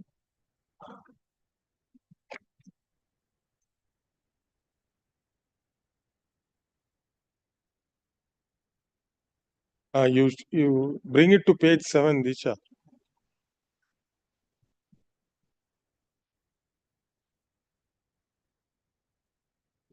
Scroll down. Oh, this is problem.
Last line. The superintendent preventive and preventive officers are deployed to work and attend to various tasks of processing documents, so and so. Thus, it is clear that the preventive officer has overall jurisdiction to discharge various duties and responsibilities with the main function of preventing smuggling and of dutiable and prohibited restricted goods. Bearing this in mind, we proceed to consider the scope of the notification, which is subject matter of interpretation before the learned bench in table 2, so and so.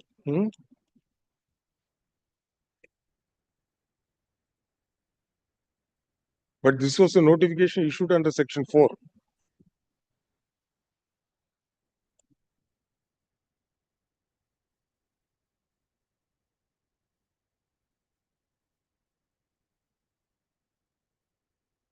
The cardinal principle of interpretation would be to read the notification as such, and the interpretation, if to be given, should be given effect to the notification in its letter and spirit, and not to thwart the purpose for which it has been issued.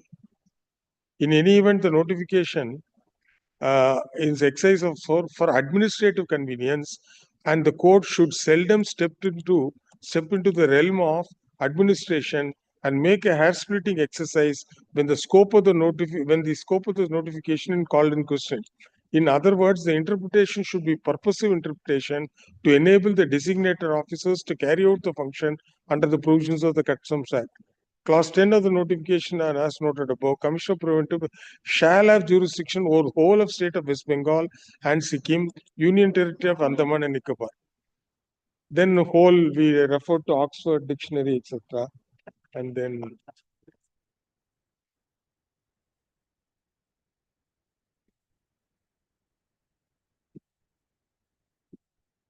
as noted above, the interpretation to be given to the statutory notifications conferring jurisdiction of power has to be given the true meaning and purpose for which such notification has been issued.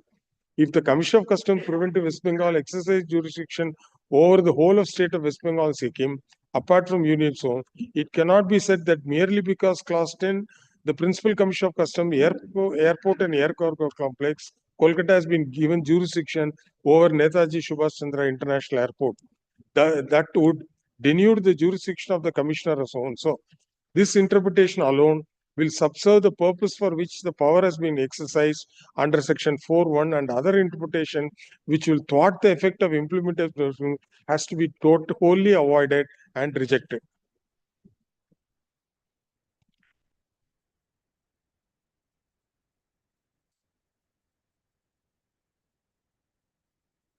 When do you want it, sir?